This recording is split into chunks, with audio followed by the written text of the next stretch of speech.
Who the hell can wait till morning? Talk now at latenightsportsradio.com. And so I am who I am, and that is a straight white woman. That's almost like straight cash on me. That's kind of funny.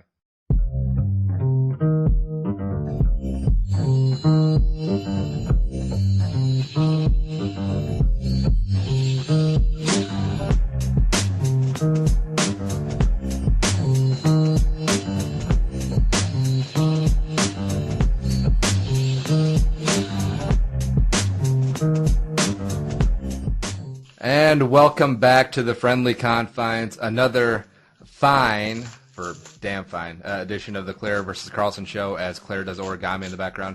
There are many things you can put in your ears. This is one of them. We are part of the Late Night Sports Radio Network, latenightsportsradio.com. She is Claire, not so distant cousin to Dan Mullins. We're going to run out of Mullins puns here very quickly. Don't got many. At the ClaireBear23 on Twitter. She's the VIP head honcho boss at the NFL Female Podcast. First banana. First No, I'm not. No, I'm not. First That's concerto. Dana. First I'm violin. Like the first backup. That's not what you told me off air. No, I did not say anything else of the sort. Dana and Lisa going to whip some ass. No, Dana is like the host, and I'm just there for moral support. That what you said off air. I'm Andy Carlson at Purple for the Win, Purple FTW podcast, Vikings podcast. That's all. I made that up, by the way. She adores you, Dana. A little bit too much, if you ask me. But we're trying to get through the intro. And we can be found at Claire-vs-Carlson, all spelled out on the Twitter machine and our YouTube page. We're also on iTunes under Late Night Sports Radio. Blah, blah, blah. And all that good stuff. So we finally got that in, even though you're like ripping paper in the background. What are you doing? I was trying to open up this envelope that had something very pertinent to my life at this moment, but apparently it's too noisy. Ooh, I'm like trying to go so slow and quiet, and you can still hear it. Well, it's one of those Band-Aid things. Just open it. Or it's like, one of those Velcro wallet things, instead of just taking your time and... I really hate Velcro. I hate it so much. Can I just say that out loud? Velcro is the scourge of the earth. I usually edit out all of your background nonsense while I'm doing the intro, but I'm going to leave this one in just so people get a sense of you're like back there eating pork rinds and... I'm not eating pork rinds. I wish I was eating pork rinds. That sounds good. Pork rinds are pretty good. Mm-hmm. Yep. All right, so Claire, you are back after your hiatus. We pointed out before the show that this is our 10th episode, and you have made 90% of our episodes, so that's impressive. You should be impressed. That's a pretty darn good track record, if I say so myself. That's a lot better truancy rate than you in high school, because I could see you being a problem child. Yeah, kind of was. Truant. I had issues. A little bit, yeah. But, I got my grades in and stuff. Smoking cigarettes in the boys' room in your acid-wash jeans? Probably. I'm not talking about it, though. Not publicly. Yeah. All right. Claire, first off, people want to know, how's the health? How the hell are you? Oh, good. I'm minus an organ, but apparently it's a non-essential organ. And so I'm going to be just fine without that gallbladder, and life is going to go on happily, smoothly. Let's hope, knock on wood. Do you know the skin is the body's largest organ? I did know that. That would be kind of creepy if you had that removed. Well, that wouldn't be, I guess, how would you live without skin? I don't think you can. Because otherwise, their upcoming promos of the Claire vs. Carlson show would get very creepy if they got hard mugs on them. Let's not do that. No, we're not doing that. So, yeah, it wasn't the skin organ. It was just the gallbladder, and it's gone. Yay. See, I had this idea for concept art to promote the show of, like a one of those old-timey boxing posters that they put up. And, they got the two fighters ready to duke it out. Except then I thought, wait a minute, people think that I beat the hell out of Claire in our off time. And that's a little too much considering the climate that we're in nowadays in sports. It's probably not a good time in society to do such a thing, Andy. So I'm glad you ran that by me first. Well, I've cleared that up, and we're not going to do the boxing promo because bad messages. Okay, airbrush a black eye on you like that was a CoverGirl NFL ad. Oh, yeah. That was pretty, okay. That was something. I don't know. Performance arty sort of thing, whatever. All right, but really too much show, too much crap to get to in actuality in our 2 hours together. And we got all the NFL storylines, a new segment called Over-Under, which is, Overrated, Underrated, which is pretty self-explanatory. Take 2, cut. A new segment called Pick 6, where Claire and I each pick 3 games against the spread for entertainment purposes only. But, perhaps one of us will be putting down an adult wager or several. I don't know. One of us. Testing our mettle at degenning, boy. And we also talk about the best holiday sports overlaps on the calendar. Pick our favorite. We'll explain that as we get to it. It's pretty self-explanatory. Week 8 picks, recap, bloodbath. And make our Week 9 Piz-Ix as Claire's snowblower just keeps going off like, whoa. I need you to calm down a little bit, Andy. You just need to contain yourself over there. No, you need to chill out. All right, but first off, let's get to our team's masturbation. Texans, Vikings, both win. It's the first time that either one of Claire's teams has won in 4 weeks, so that's got to be exciting. It was exciting because it's been just a factory of sadness down here. And A&M had the weekend off, thankfully. And No, then, they lost to the bye by 17. That sounds about right. Wah, wah. And then the Texans went into Tennessee and they won a game they should have won. So that's done and over. And Met Show can shut up for another month or so. That whole thing is just weird to me. But whatever. Met Show. What does that even mean? Well, I think he's either just trying to be cute or he's forward-thinking a lot because from what we've seen from him, he wants to be an entertainer, or he wants to be kind of out there and cool. Like Pat McAfee, who has done a lot of stuff on NFL AM and is a really big personality, a cool guy. His Twitter handle is Pat McAfee Show, kind of like Met Show. So maybe he's following that vein. So once Mettenbooger washes out of the NFL in 3 years, he can get into the media and be like, oh, it's the Met Show. Come on. Right. He's already branding himself for a future. In the media. Oh, J.J. Watt branded his ass too, and oh God. I want to get into it because Watt takes a selfie after a sack or mimics the selfie thing, even though Mettenbooger actually had a pretty decent game, only got sacked twice, got picked once. Then he tells the media afterwards, and like a stern, very get off my lawn type. I don't have the quote in front of me, but basically he said a rookie quarterback should be focusing on the first start, not taking selfies. This isn't high school. Welcome to the NFL. Blah blah blah. Very J.J. Watt, get off my lawn thing. So, but you're obviously peed off about it, so let me hear it. Apparently I shouldn't be. I mean, people are telling me don't be mad. And I'm not mad. I wouldn't say mad or angry about it. I just think he's kind of douchey. He just is sometimes. And it's fine if people want to think he's not douchey. That's on them. That's their thing. I mean, he comes across a great guy, and there's nothing set in stone on the record that would refute his being a great guy. It's just a little bit too much. It's kind of an act to me, and I think he thinks everyone should be doing things the way J.J. Watt does them. And I don't know. He just maybe should chill. That's all. Which one do you get more of a vibe of it being a PR crafted facade, J.J. Watt or Russell Wilson? Ooh, I would say J.J. Watt. Really? Yeah. Wow. Because, well, if you look at their locker room and the problems that Percy Harvin was starting with Russell Wilson saying he's not black enough and stuff, I mean, what would you interpret that as meaning? See, I don't even know, and we'll get to that a little later on the show, but it's the whole not black enough thing just seemed so stupid and petty. It was so childish. stupid. And why do you even bring it up into the media? I don't know. But it's in the media now. We know about it. So, I mean, I don't know. I'm just kind of thinking that maybe Russell Wilson, he's been molded for the camera and everything, but I don't know if I don't know. It just feels like J.J. Watt is just so, like, what's the word? Too perfect. Captain America-y, you know? Too good to be true. Yeah, exactly. So it's just, no, I don't buy it. I don't buy it. And this is the JJ leather jacket well, from 2 seasons ago.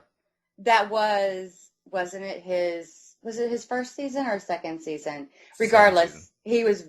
I mean, it was Connor Barwin's doing that did that, but at the same time, yeah, they did wear the leather jackets, and it was stupid. So, and it was funny. They sent out on Twitter a couple of guys the montage of Watt taking selfies at like charity events. Yeah, absolutely. But that's all well and good. I mean, as far as selfies go, since I'm a selfie expert, there's a very thick line between taking selfies with kids at your charity event. I think it's a softball game or something, and just sending out douche, look at me, little selfies of look at my mustache. Oh, I got a haircut. Oh, should I have my highlights done today or later? Oh, sacked.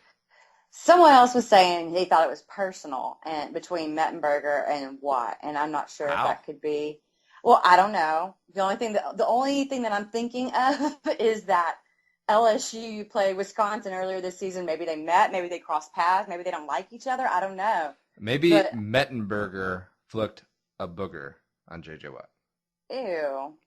Well. Maybe J.J. Watt. Probably overthrew it. Wait, maybe J.J. Watt was that dude in the bar who punched Mettenbooger and said, "Roll Tide." Oh, God. That would be kind of awesome, though, if that happened. And people knew about it. People would need to know. No. Please don't do that. But so 30-16 win at in Nashville, Music City. 3 touchdowns from your boy Namaste. I know. Isn't he not amazing? Yeah. He's just playing his cute little hiney off, and it's fun to watch him. He's just so smooth and effortless, and he glides. When he's not slipping, he's gliding. I'm still hanging on to my Alfred Blue lottery ticket, though. Good luck with all that. I ended up dropping him for someone else in another league. Wait, do you have Foster, though? Mm-hmm. How'd you drop the handcuff? Because I did. What would you drop him for, like, Allen Robinson or Bishop Sankey or someone who you're not even going to use? No, what if Foster gets hurt? I have other good running backs. It's going to be okay. It's going to be okay. Watch. It'll be okay. Oh, this is there are traits. Okay. Well, we'll get into fantasy griping a little later on because I will teach you a thing or two because the South is rising again. Oh, my God. You're going to teach me a thing or two about fantasy, really? Yes. Oh, the South is rising again, even though I'm very far north of you. Yeah, whatever, in all things, dude. baby. I don't even know what that means. I don't know what it is. I'm in kind of a shit-talking mood today. Yeah, you are. Thinking that you're going to teach me about fantasy. Please. Maybe I'm just very high on the horse because a bunch of my weekend adult entertainment wagers came through. Actually, they probably shouldn't call them adult entertainment because that gives them that sounds like it sounds like you're dealing with strippers or something. Fantasy won. The season is coming back around, and my Minnesota Fighting Vikings, hello. 19-13 win in overtime, even though it was the ugliest game I have ever seen in my life.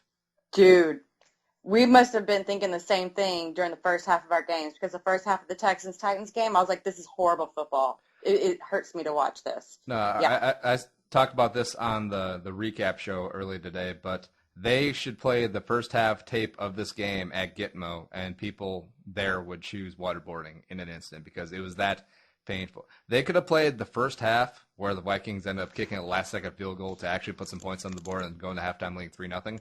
But they could have played the first half on a 60-yard field, and it still would have been 3-0 at halftime. It was that terrible. That sounds awful. It was just ineptitude, 3-and-out, ineptitude, 3-and-out. And I blame Norv. Because I don't blame Norv. Yeah, because he refused to run the ball. Teddy threw the ball 42 times yesterday. Only completed 24 passes in a very close game where we weren't in catch-up mode. He didn't need to put it up that many times. They had so many 3-and-out there in the middle of the game, or the defense played great, but eventually that Tampa offense, even though they're terrible, if you just keep them in the number of chances on a short field, eventually they're going to cash in, and that's exactly what happened. This game should have never been close. But it was. But why do you think it was so close? Why don't you tell me that? Because we refused to give the ball to Jarek F. McKinnon. He's a baby Jamal Charles. He can do it all. I picked him up I actually dumped blue for him. Okay, now I can see it. Now I approve of that one. Because McKinnon has the talent to be a 3-down back. When he first came in, I thought he would be. You're shifting around there? Yeah, I am shifting around here. You gotta get comfy. Well, yeah. Continue, please. All right, so McKinnon, when he came in, I thought he would be a change of pace back, like a Darren Sproles type. But no, the dude is solid. He can run between the tackles. So are you having too much fun over there? No, I'm not. I'm just laying here now. No. Yeah. Well, see, I operate from a bedroom. Yep. So my office and my bedroom and my living quarters are all in this one room. So I kind of have to just do everything from the bed, and which is kind of nice, but sometimes it's kind of inconvenient. Sounded like it was snowblower time. No, it's not snowblower time. Right. I need you to chill with that. All right, but enough about my Vikings. Anthony Barr is a man-child, and I love him. He is my new. Actually, you know what? You got Namaste and J.J. Watt. I got McKinnon and Anthony Barr. How about that? Oh, you're going to compare McKinnon to Arian Foster? Yep, and and Anthony Barr to J.J. Watt. And the tiebreaker comes in, Teddy against Fitztragic. Well, I didn't put those against each other. Well, it just kind of happens. Enough masturbation about our teams. Let's get to football. Football. In chronological order. So going back to Thursday, even though it seems like 3 weeks ago, Peyton Manning is still pretty okay. And he had 2 touchdowns to Manley Sanders, which really pissed me off. Basically vultured Ronnie Hillman, who I do have on my team. Ronnie Hillman could have had 4 touchdowns. He had 2 called back by penalties, and then 2 vultured by Juwan Thompson. Coulda, woulda, shoulda. It was kind of funny towards the end of the game. Peyton Manning basically telling the home fans to STFU because they had a false start late in the game when they're trying to run out the clock, and there's too much crowd noise. Tight end jumped. There we go. And then apparently he had some beef with the soundboard operator. Yeah, he did. I got the quote here. Manning said, quote, "I have no problem with our fans. Our fans are great. I've got a problem with our scoreboard operator," the Broncos quarterback said.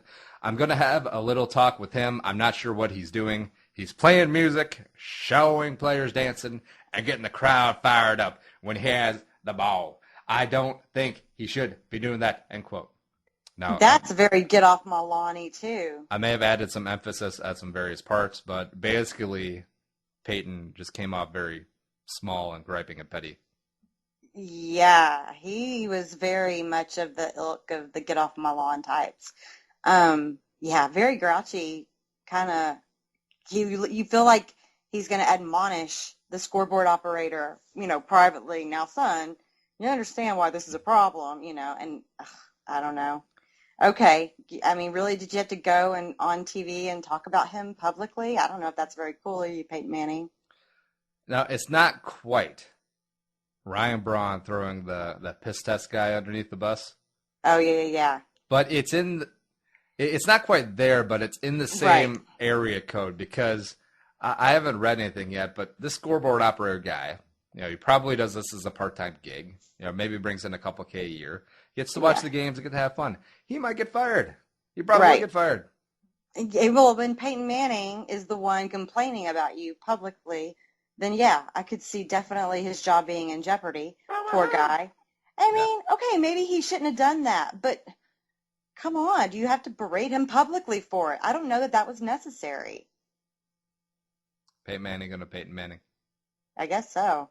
So whatever, grouchy old man. He just is.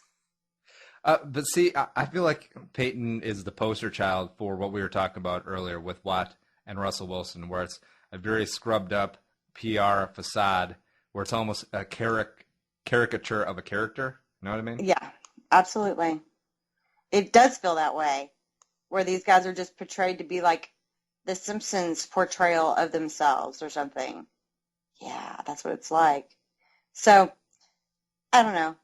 Like we've talked about before, I just had this conversation about J.J. Watt with someone else. Everyone feels like they know them. They don't know them. They are people. They have flaws in their personality too, and you just kind of have to accept it for what it is. J.J. Watt probably runs like the world's largest floating craps game in town. Probably. What's that from? It's from a play. a movie with Frank What Sinatra. I don't know. He plays a guy named like Nathan Detroit. Oh. The Guys and Dolls. Yeah, I don't know. I don't remember. I don't know anything about that sort of thing. Hey, oh, there you go. If they do a remake, J.J. Watt can be the guy. You can be the doll. Oh, I don't want to be his doll. Well, poo-poo on you. Cuckoo-cuckoo. Keeping chronologically, and we actually have an early Sunday game. And, I'm going to spring this on you. We have to do this entire next segment in British accents. Are you ready? My British accent is awful. Okay. No, mine's terrible too, but it's going to be awesome. All right. The Lions win after a delay of game penalty. The Falcons No, this is awful. I can't do this. This is Don't crazy. break character, woman. This isn't SNL. This is awful. No, we can't do this. This isn't us. With the Falcons leading 21-19, the Lions and Matt Prater had a shot to win. A 40-yard field goal was no good, but a delay of game penalty which could not be declined as it is a dead ball. 48-yarder by Matt Prater was money. No, this is terrible. Your accent's awful, dude. The Falcons are garbage. I'm sorry. They lose a 21-point lead at halftime. Chip, chip, cheerio. What do you think about this game, Claire? I think that the Lions aren't a very good team, but they keep winning, and I guess that's the name of the game. So, good for them. I mean, the Falcons, God, do they have anyone at any positions other than wide receiver and quarterback? No. Their depth is awful. Their team is not very good. Their roster is not good. And I'm not speaking in an English accent because, no. Your British accent sounds peculiarly East Texas. Yep, that's pretty much how I was taught to speak. So I'm not very good at doing impressions at all. So yeah, you just keep on with your accent, love, and you tried to sneak one in there with the love. I didn't say, however the English would say love. No, Claire's Austin Powers impression is this: "Yes, baby." Yes, baby. But anyways, the Falcons are garbage. And I think Mike Smith is on the hot seat. Yep. Albert Blank is not impressed. He said something to the effect of, if you lead by 21, you should win that game. Arthur Blank is obviously not a sports bettor. But losing 21 points just because you're not physical enough to run the ball and control the clock and grind that thing out. And Matt Ryan with that horrible interception where there was like about 4 Lions in the vicinity. And I think the nearest Falcon was not an eligible receiver. Oh my gosh, yeah. It's embarrassing. How did the Falcons go from the team that crushed Tampa Bay, week 2 or 3, I guess it was? 56-14, yeah? Yeah. I think Tampa Bay was just that awful. I mean, God. No, but this is the Atlanta team that was the number 1 seed 2 years ago in the playoffs. Yeah, well, they're not very good now. No, they're not. So, I don't know. It was watching 2 bad teams do occasionally good things, and that was about it. See, I think they have a big problem with the offensive line. Steven Jackson is over the hill. They won't give it to Antone Smith, even though he's almost 32, but he's their most explosive playmaker. They really miss Tony Gonzalez, which is an understatement. Levine Toilolo is not an adequate replacement. They brought in a lot of free agents on defense. They haven't panned out yet. Rashid Hagman, their second-round pick, I think it was. He's from Minnesota. He's kind of garbage. Hate to say it, Rashid. Hot trash.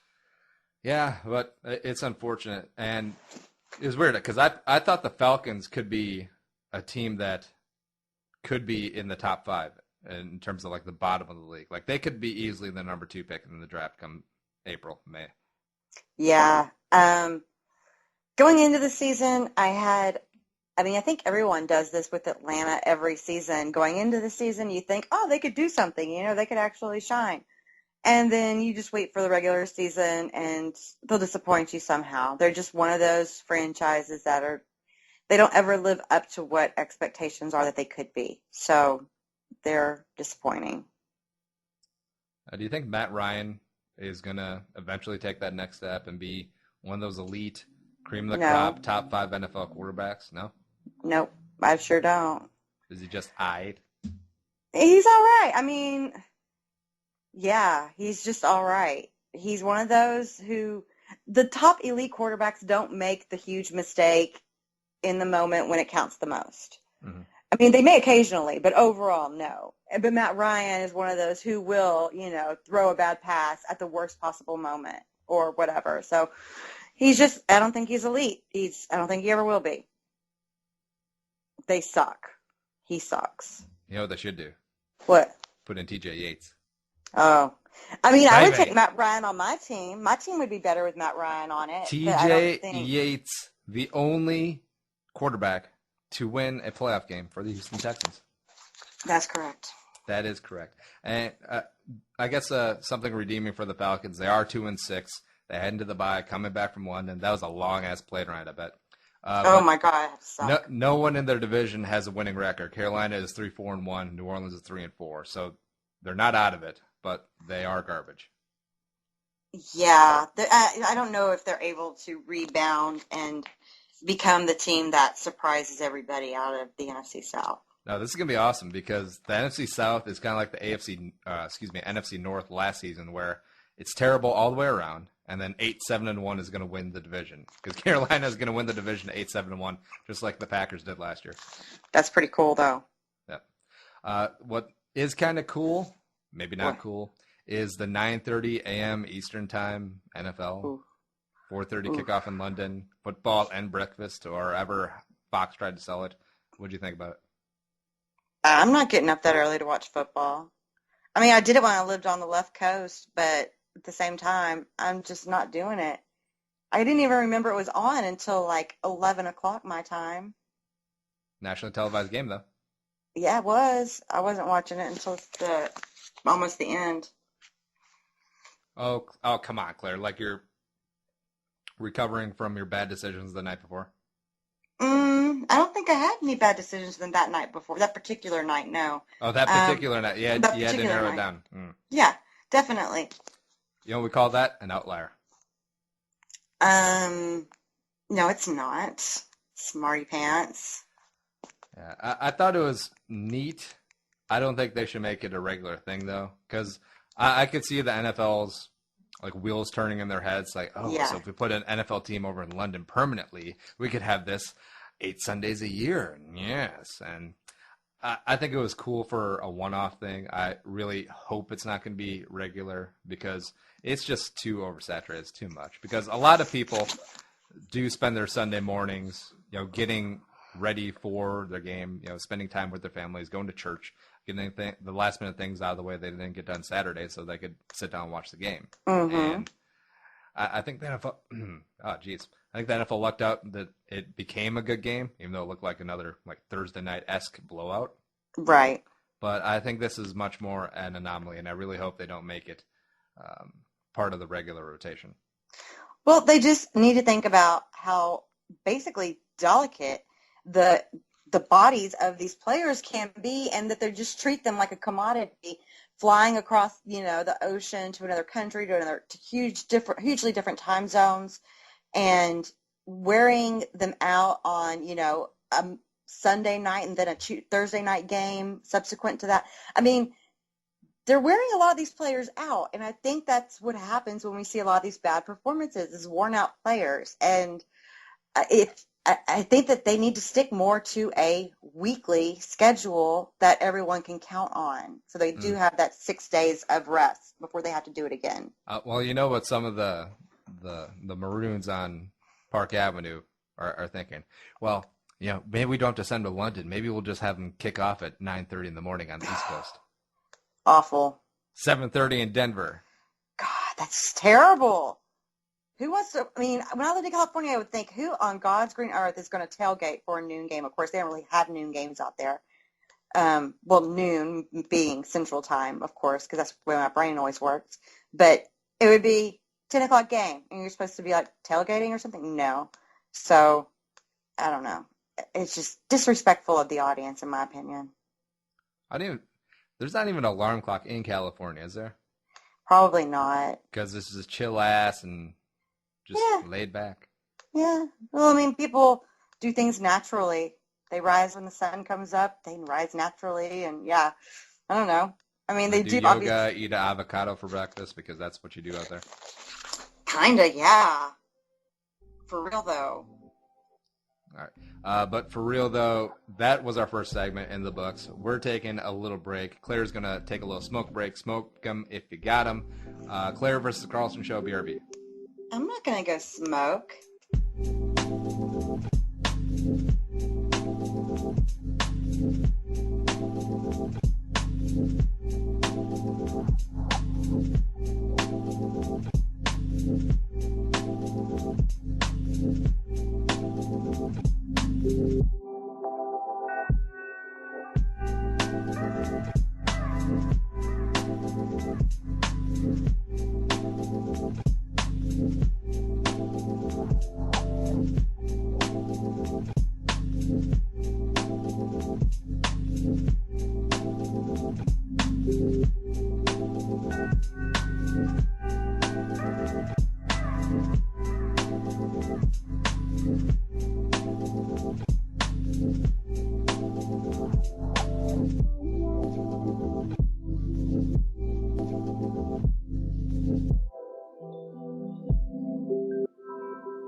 And coming back from our first break, Claire just hotboxed half a carton of Pall Malls. Is that right? Or was it Cool? Oh no, Cool Lights. Cools. Those are the cigarettes my parents smoked when I was growing up. Those were the cigarettes I initially stole. Oh, because you wanted to be cool because you guys smoke cool. Well, they just had them. They had cartons, and they never would notice if any were missing. So I would just have some of those. You're bad. I was a bad kid. Yeah, I was a bad kid. Yeah. Kid. I mean, it's not like you reformed. No, I really didn't. I'm still a bad kid. I just managed to get my work done. That's all. All right. And speaking of work, we've been putting work in here through 10 episodes. We talked about getting a cake, and then it devolved into strippers in the cake. Well, you're talking about getting some pimp-ass cake for our 10th show, and if you're getting a pimp-ass cake, you may as well get a stripper inside of it. And then if you get a stripper inside of it, Andy wants to go and make it like cheap stripper. No. And he wants No, my whole idea is I want a midget stripper. I know. And because you said it's getting spendy otherwise. Like it costs too much money. Well, I'm not saying that the midget or the dwarf stripper would cost less than a regular size stripper. I'm just saying the amount of cake that would need to be suiting like a 5'10" tall leggy blonde stripper it's kind of a lot of cake. And if you go to a good cake place, that kind of adds up. And I'm just using this whole facade of an argument basically to say I want a dwarf stripper. Okay. I don't really know if I have any words to respond to that appropriately with which I respond. What kind of cake would you want? Like, what's your chocolate go-to? one? Chocolate? Chocolate. There's just regular chocolate, Dutch chocolate. You know what I really like? I really like the old-fashioned yellow cake with chocolate fudge icing. Oh. Nice. Yeah. That's great. That is very traditional, very set in its ways. I'm not very traditional or set in my ways. I know, but your cake is. Yeah, it is. My cake is. Now, see, I'm really happy you didn't say red velvet because I don't understand people's obsession with it because it's just food coloring. It is. Red velvet is actually different than most places make it now. I used to make it for my friend's birthday all the time. And, yeah, it's kind of like a white cake dyed, but there's other ingredients. Like, whenever I would make it, you would do a layer of, like, this buttery, sugary bourbon sauce in between the layers and the frosting. And so it had, like, a totally different flavor than any other cake ever. Mm-hmm. It was better. Now, since we already completely derailed this, are we on? Is this I recording? don't know. Are you Up. recording? Yeah. Yeah, but since we already derailed it, before we get to Tom Brady, because his game was cake too, like that segue, carrot cake, baby. Oh. Carrot cake with cream cheese frosting.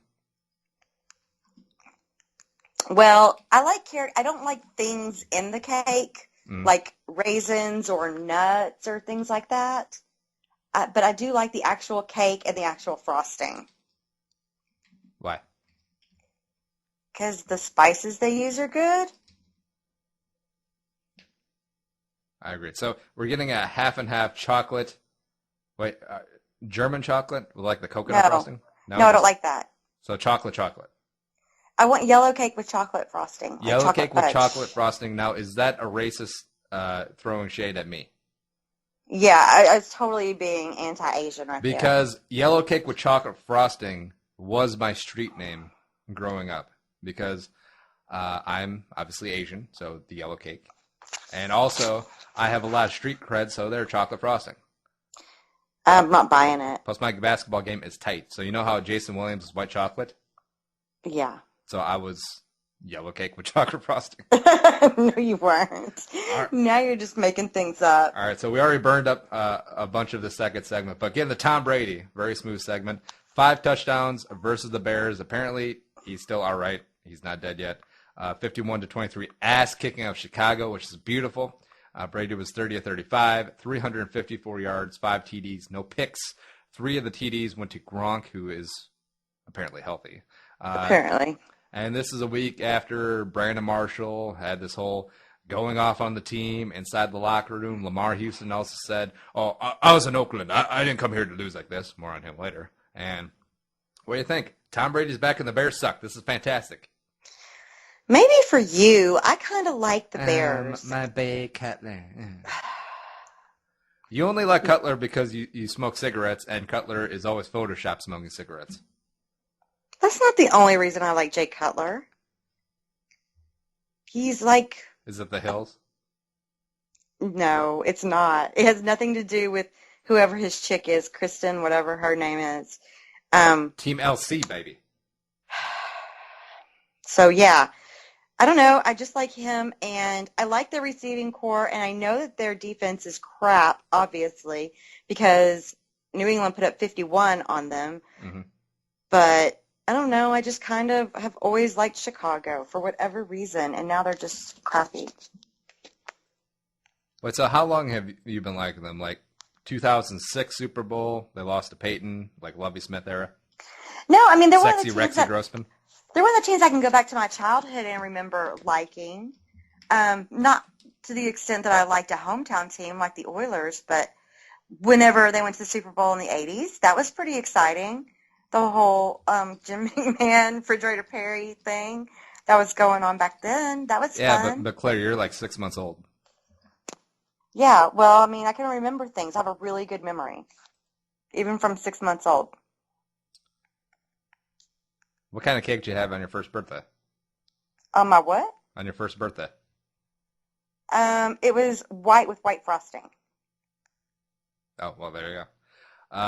But, yeah, Tom Brady, left for dead a couple weeks ago. Apparently he's okay, and I'm kind of happy about that. Because I love Tom Brady. I'm a Tom Brady apologist. I don't care.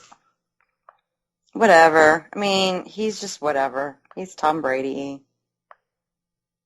When is a handsome white male with a supermodel wife who brings in millions upon millions more than him, even though he brings in millions upon millions himself, when is something going to go right for Tom Brady? Poor, sad, lonely Tom Brady. What on earth is he going to do with his life? I don't know. I don't really care. He can play football. He's good at that. I'll watch him, but he still gets on my nerves. It's what it is. Now, we talked about this earlier. So what if, probably won't happen this offseason with the way that New England's bounced back. So what if 2 years from now, Tom Brady, second round pick, traded to the Texans, suiting up, number 12 in Houston. Although I don't know if Brady would do that because the humidity down in Houston might mess up with his Uggs because I know that they have to be kept at a certain humidity level. People wear Uggs around here. Well, they shouldn't because the heat and humidity. Well, they do. Oh, wait, why? Isn't it like 80 down there right now? Not 365 days a year. I mean, cold fronts will come through. It'll get in the 30s and 40s around here. Baloney. It does, I swear. I'll show you one day. Remind me. When it's 30 or 40 degrees in Houston, you know it's going to be up here? Negative 30 I or don't 40. know. I didn't tell you to go live up north. Eating on hot dish. Hey, people who live in colder climates naturally live longer. Oh, well, good for you. I don't want to live forever, Andy. So yellow cake with chocolate frosting is going to live to his 114th birthday. Good for you. I hope you're able to do fun stuff when you're old and 114 years old. Yeah, that's true. Because if I'm like enfeeble and can't take care of myself at like 89. That's it. Exactly. I'd rather go at 89 if 90's going to be like you can't do anything for yourself than live to be 150. Yeah, no, that's okay. Thanks. I feel like this should have been the Peyton Manning conversation because he's old. He is old. All right. So we are very tangent-y today, but that happens. But in that game, towards the end, Lamarr Houston, Bill Grammatica'd it. Down 25 late in the fourth quarter, Bears defensive end Lamarr Houston gets a sack on rookie phenom.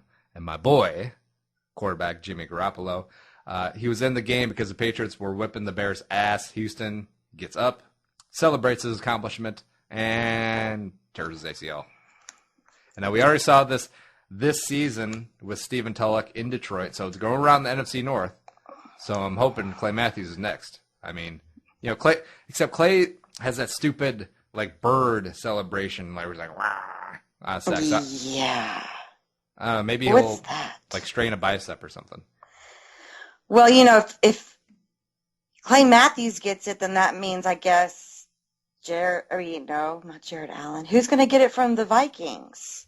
Because someone's going to have to get it from the Vikings, too. You're not exempt. We'll take a backup to the backup player. We'll take, I don't know, Corey Wooten. Oh, okay. Yep. But this is starting to become an epidemic, especially since it was this late in the game. You're getting your ass kicked, and you're like, yeah, sick. That's exact. Yeah. No, that wasn't me talking. That was an exact clip from the game. I pulled that. Okay, so yeah, maybe you shouldn't celebrate when your team looks like crap on a stick. That's just an overarching theorem I'm going to set forth. And like we mentioned, Lamarr Houston was the dude who, during this week after Chicago struggled, said, like, I lost all the time in Oakland. I did not come here to lose. And then he does this crap while they're losing. Now he looks like a loser. He does. He They does. gave him a lot of money, too, and a big contract. Yep, well, shows what he thought of that. Speaking of what we thought of that, Sammy Watkins. All right. So the rookie phenom wide receiver out of Clemson for Buffalo Bills. He got a little loose yesterday against the Jets and had an 84-yard catch in the second quarter. And he was running free to the end zone, looking himself up in the Jumbotron, pointing, celebrating. Not high-stepping, but he was definitely hot-dogging it. And then he gets caught behind by something called Salim Hakeem, who wears number 15, by the way, so I don't even know why a DB is wearing Tebow's number, but whatever.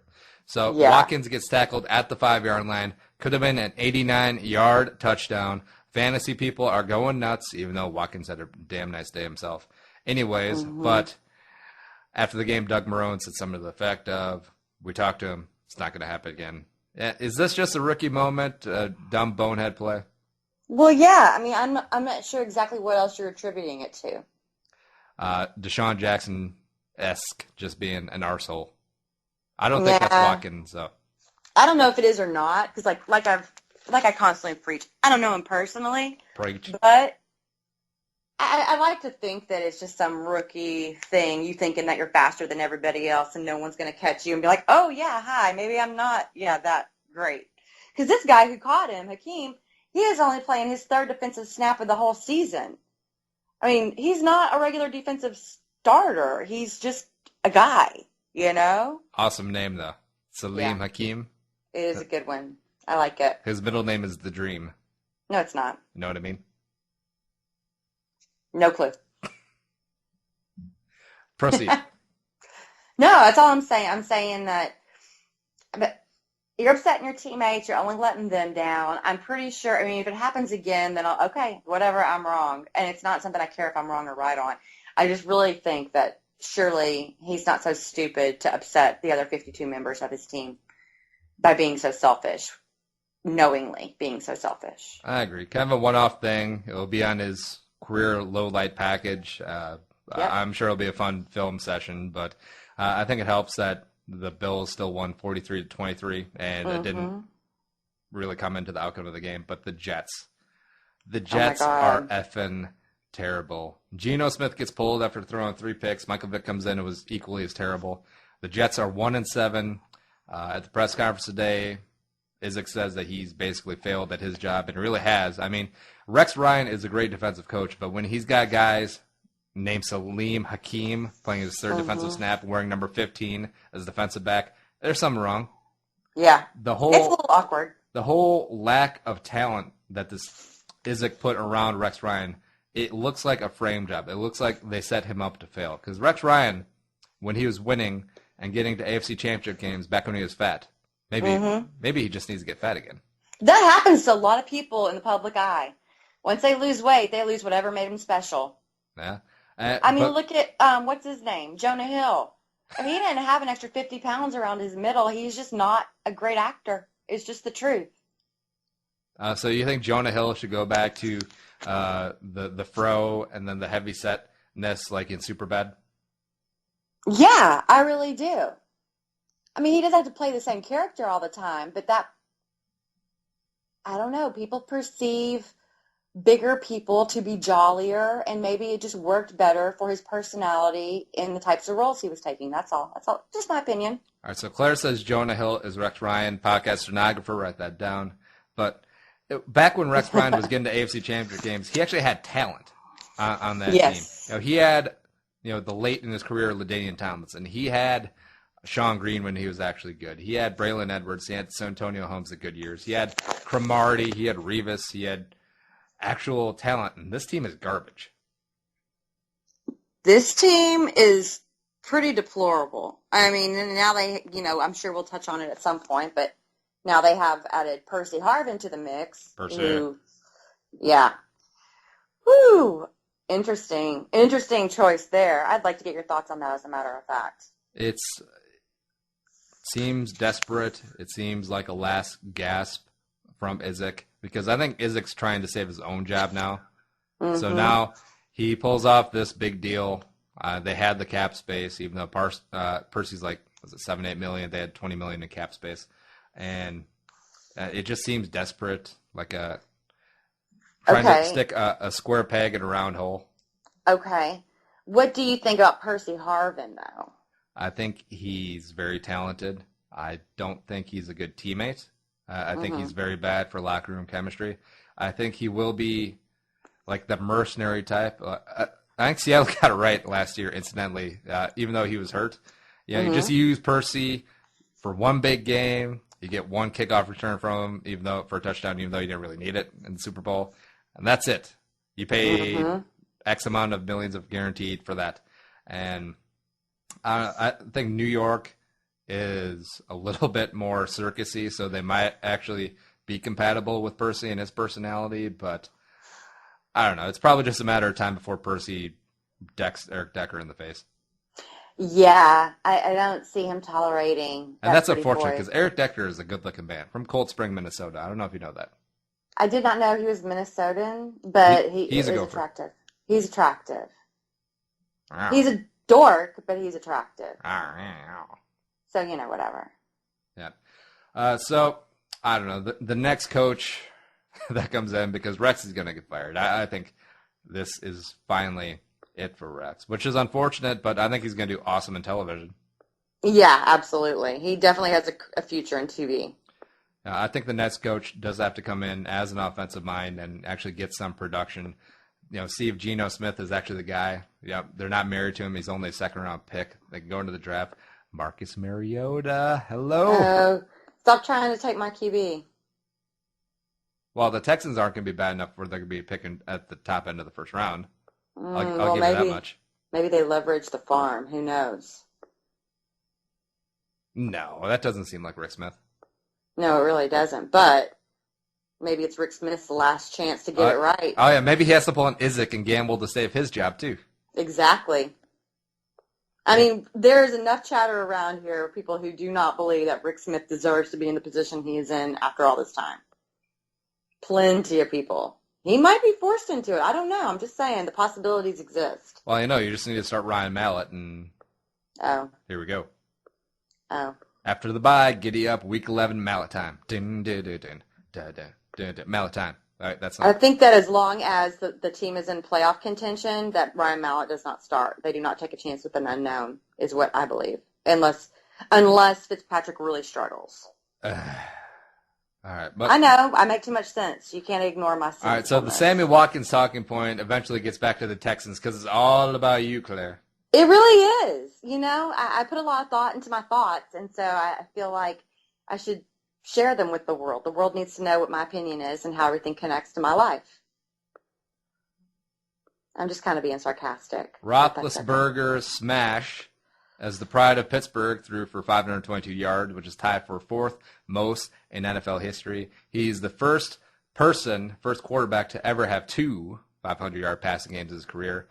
Pittsburgh did get the ball back against Indianapolis with 3 minutes to go. Roethlisberger needed 32 yards to break Norm Van Brocklin's, the Flying Dutchman's NFL record, 554 yards passing in a game. But nah. Hey, you know who else is on that list? Who? Warren Moon is on that list, and you know who else? Who? Matt Schaub. Really? Yep. How many yards did Schaub throw for? Over 500. That's gross. Who's totally it against? Disgusting. I don't even remember. It was Western in 2012. Michigan? No, it was in 2012. Maybe Eastern Michigan, because they're terrible. I don't know, man. But anyway, so I was just throwing that out there because I saw that and I thought it was interesting that all those QBs were on that list. Anyway. Is Cody Carlson on that list? No, he was not. But I find it also odd that both the Steelers and two teams in the NFL had 51-point totals this weekend, which is a kind of an unusual number given the hugeness of it. Yeah, a couple of these games look like college scores, and it's quite an anomaly because after the first half of some of the early games, I tweeted out that the NFL needs to put in more rules to help the offense because there was a lot of really crappy football first half in the early games. Yeah. But then this one, we didn't say the score. Steelers beat the Colts 51-34. Roethlisberger did not go for the record because he's not Peyton Manning. Something tells me Peyton Manning would have been a dick and just went for it. Yeah, absolutely. And then he was stolen more touchdowns from Ronnie Hillman. We're not running the ball ever. Omaha, bitches, Omaha. Have you ever seen that NFL Films clip? I think it's from the Colts America's game where Peyton Manning, Jeff Saturday, they're playing the Rams on Monday Night Football, and Peyton Manning's mic'd up. And they get down inside the 5-yard line. This is back when the Rams were good. And they threw the ball 3 straight times instead of running it, and then they just kick a field goal. Jeff Saturday gets pissed off and gets in Peyton Manning's face. He's like, we got to be running the ball. And then Peyton Manning gets back to like, shut up, Jeff. I'll call the plays. When I call a play, you block. That's your job. And it's kind of funny. It's very standard Peyton Manning. Well, he does have that kind of dictator sort of persona, where it's like, I'm a nice guy, but really in real life, when you really get to know him, it seems like he'd be kind of a dictator. But it's acceptable because he wins. Right. If people want to play with him, so, I guess it's really not a problem, is it? If Ryan Fitzpatrick had the same attitude, oh my goodness.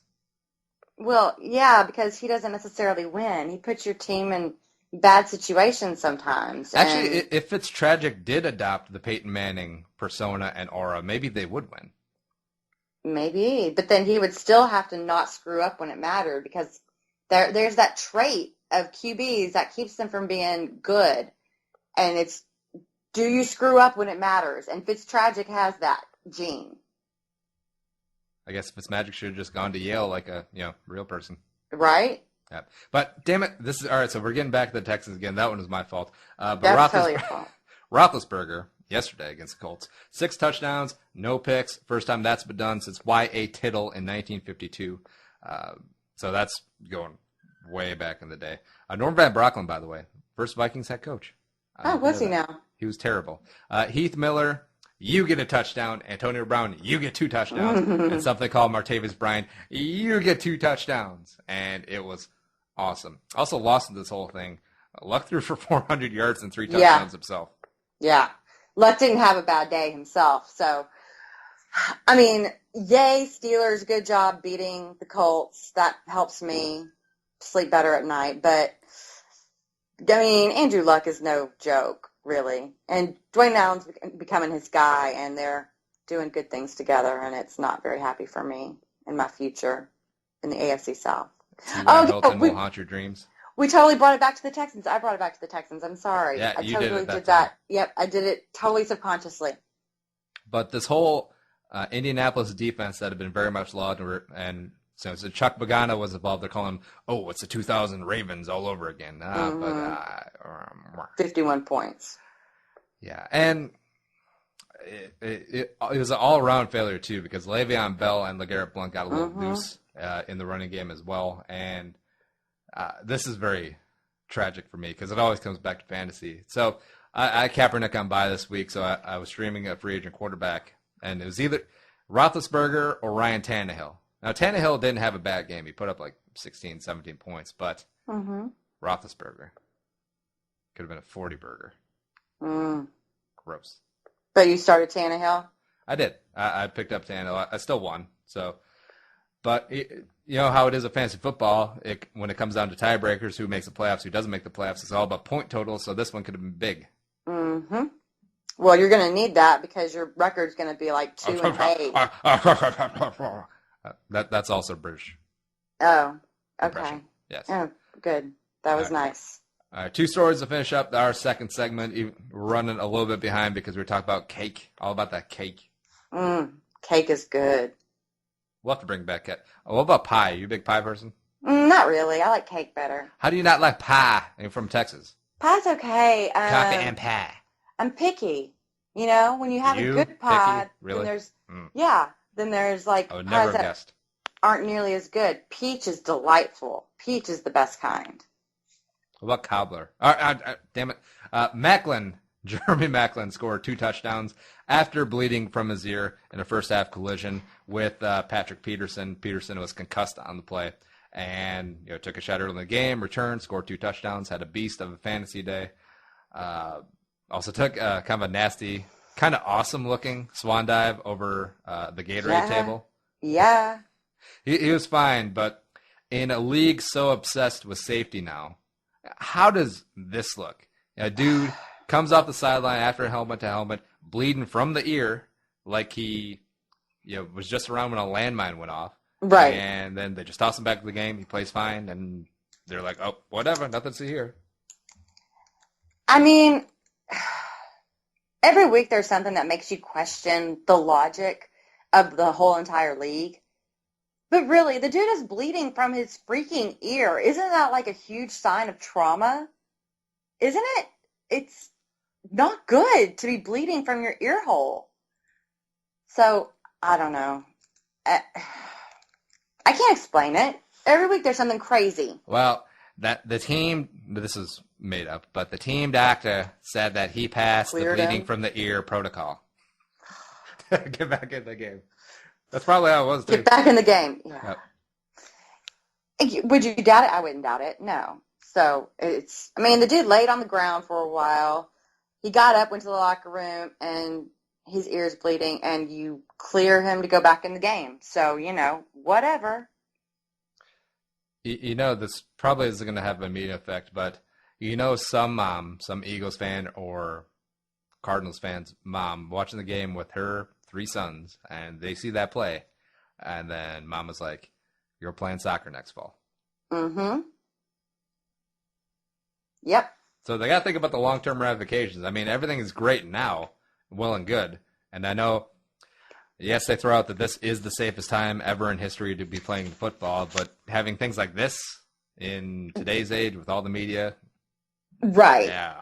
And basically the little league people who run those leagues emulate, or at least down here they do, emulate like the persona of the NFL as opposed to necessarily what the safest route would be. They're more let's all raise these kids to be tough guys and circumvent the rules as much as we can so we can make them be tougher, better ball players. And yeah, I mean, you're giving people with power to make decisions about people's lives, these children, you're giving them the wrong impression. And I don't know necessarily if they're the smartest people on earth that you want to be giving the wrong impression to.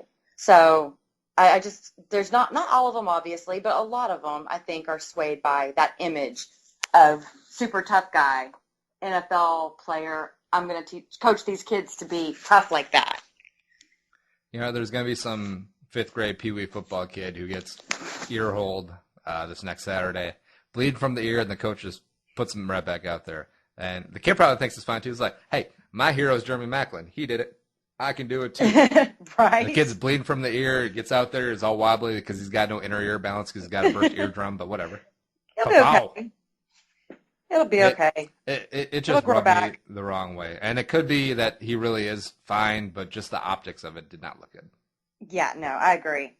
A lot of it has to do with appearances, and I don't know that necessarily any explanation has been given that made that appearance seem legit to most people with common sense. Too legit to quit. Speaking of common sense, Yo. Russell Wilson is not black enough. Did you hear that? Okay, someone had the nerve to report that, which is just stupid. Why would what good does it do society to share that little It gets quote clicks. It gets clicks. from the locker room? Claire. It's so bad. So bad. And then secondly, well, of course, since it's reported, I have to be like a little bit outraged about it because that's just how I am.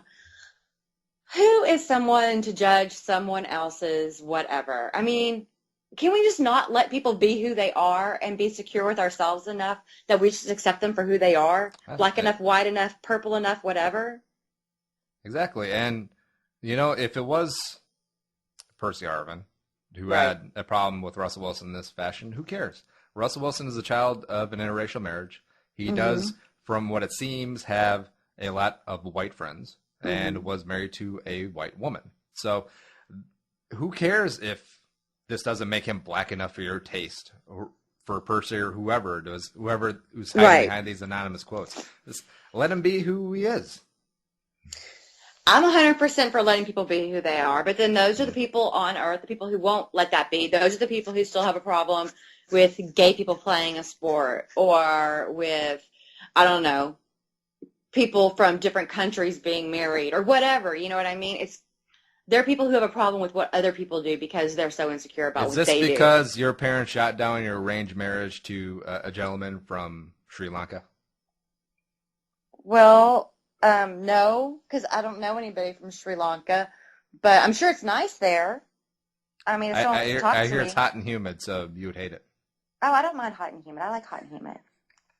Humid's good. Also, just going back to Russell Wilson, how come there isn't anyone saying that, like Ryan Mallett, who is a little wannabe Eminem, how come they're not saying he's not white enough? Because apparently it doesn't matter to those people. I don't know. Some of this matters to some people, and the rest of it doesn't matter to anybody, and it's just stupid that it matters at all. Ryan Mallett, you learned under Brady. Where's your Ugg boots, son? Oh. That's my definition of white, by the way. Oh, okay. How many Uggs you have? Yep. Oh. 6 pairs at least, including the sandals. Oh, you had the sandals too? It's bad that I know that Uggs actually has sandals. Also bad is that we need to take a break. Claire needs to get her second smoke break in. And I need to look up some Ugg sandals on the interwebs and order. We'll BRB Claire versus Carlson show.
And coming back from break, it's halftime, America. And apparently Claire's car, talking about this off air, she does not have hubcaps. She's got like 20-inch rims on that, son.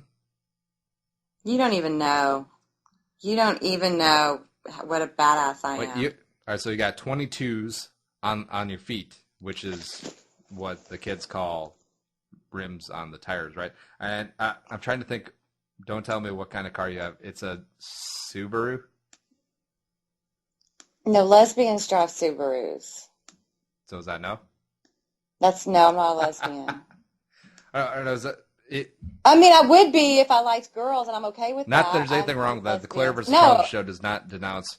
I wish sometimes I was a lesbian, Why? because it just seems like it would be better. We just get each other better, Would be so this you think weird it's a choice? Mysteriousness. No, I'm saying it's not a choice because I don't. If it was a choice, I would just probably like chicks because I think that chicks are easier. But men are kind of it's not a choice. It's not a choice because obviously I like dudes and dudes are a pain in my ass. And why would someone choose to like dudes? I don't know. You're hairy and you fart and stuff. Oh, yeah. I forgot all about our fart conversation from 2 weeks ago because you ain't down with that. Ain't nobody got time for that. Homie, don't play. Well, I prefer not farting. That's a preference. That's all. Smooth segue from Claire potentially choosing to be a lesbian, even though you can't do that. You are who you are. I'm saying this you entire can't segment choose. after we talk about tolerance and accepting people for who they are. Claire, come on. I am being tolerant. I'm saying I like lesbians so much. I would like to be You're one. backpedaling Andy. better than Donta Robinson ever did. But you can't choose, and so I am who I am, and that is a straight white woman. That's almost like straight cash on me. That's kind of funny. There you go. All right, so I got marked that. That's definitely becoming the sound drop for the show. Segment 3, fantasy, bitchin', whining, and complaining, even though I got nothing to complain about this week. It was a good week. Claire, how'd your 17 teams do? Well, I still have some time to go in some of these leagues. You got the Monday night games. I do. I have a lot of Cowboys in my leagues this year. So for what that's worth. Oh, so your loyalty only goes up to fantasy football. Well, I tried. Last year was my first year to ever have a Cowboy, and I had Des Bryant, and he did me pretty well. So I decided to give it a go this year. You did you pretty well as a straight white woman.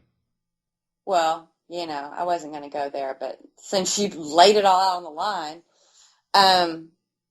But this year I had the opportunity to get DeMarco in a couple of leagues, and he was just right there, and why not? So I took him. And then who else do I have? Let me see. DeMarco's a great value pick because he was probably going like 8th or 9th in most leagues. Yep. And I was picking in the middle in most leagues. Yep. And people shied away because Dallas never ran the ball like they did. And they don't commit. They don't commit to the run, and they have committed this year. And so let me see. That league I'm supposed to win, so that's good. I think I'm about to go I think in every league I'm over 500, but except one league I'm going to be 500. Oh, look at you go. Look at me. Yeah. So I do all right. All right, so I do pretty well. So my team, the important team. Okay, your team. We got up to 4-4 after a 2-4 start. Come on, baby. And it was a complete just cycling and churning through of the roster because I only have 2 guys left on my team that I actually drafted. Mm-hmm. And this is because you trade all.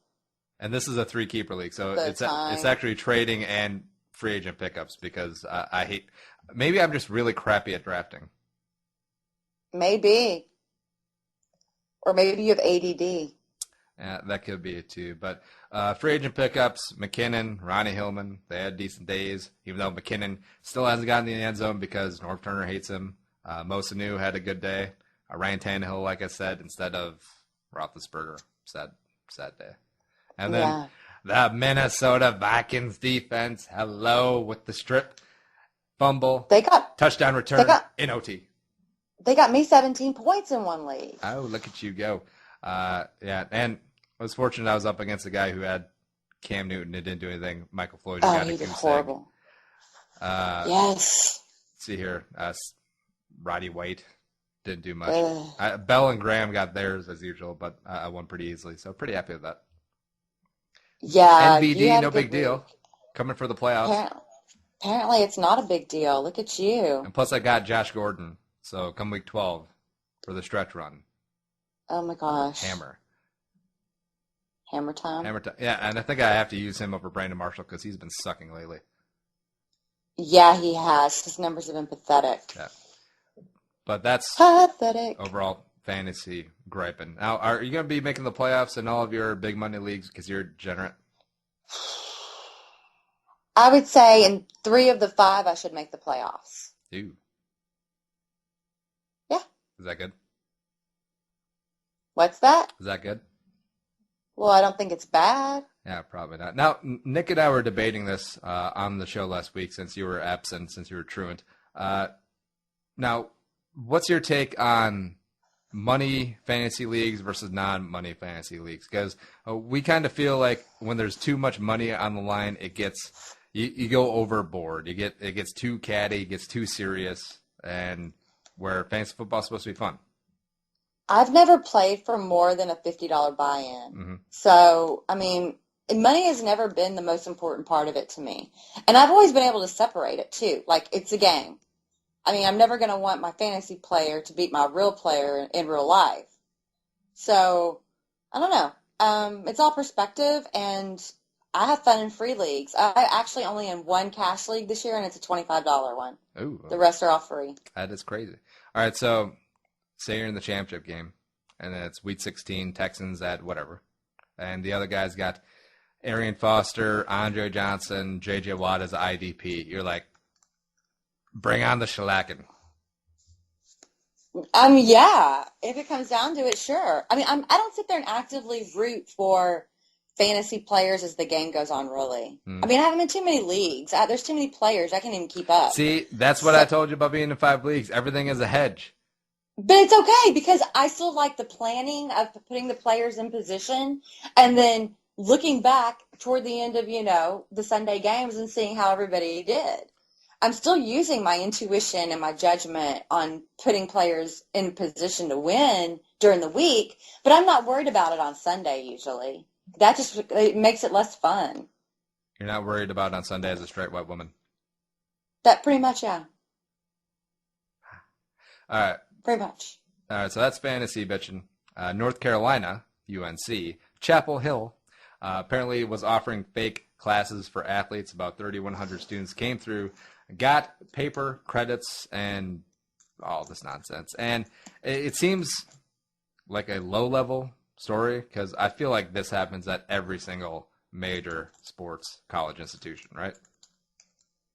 Well, yeah. I mean, it feels like it does, and it was always it feels like an understood sort of thing. You always assume that this happened. Even if it didn't happen, you kind of figured that someone's writing the papers for those jocks who, have an IQ of 50 and are in college now and have to write papers on things and pass or else they don't play.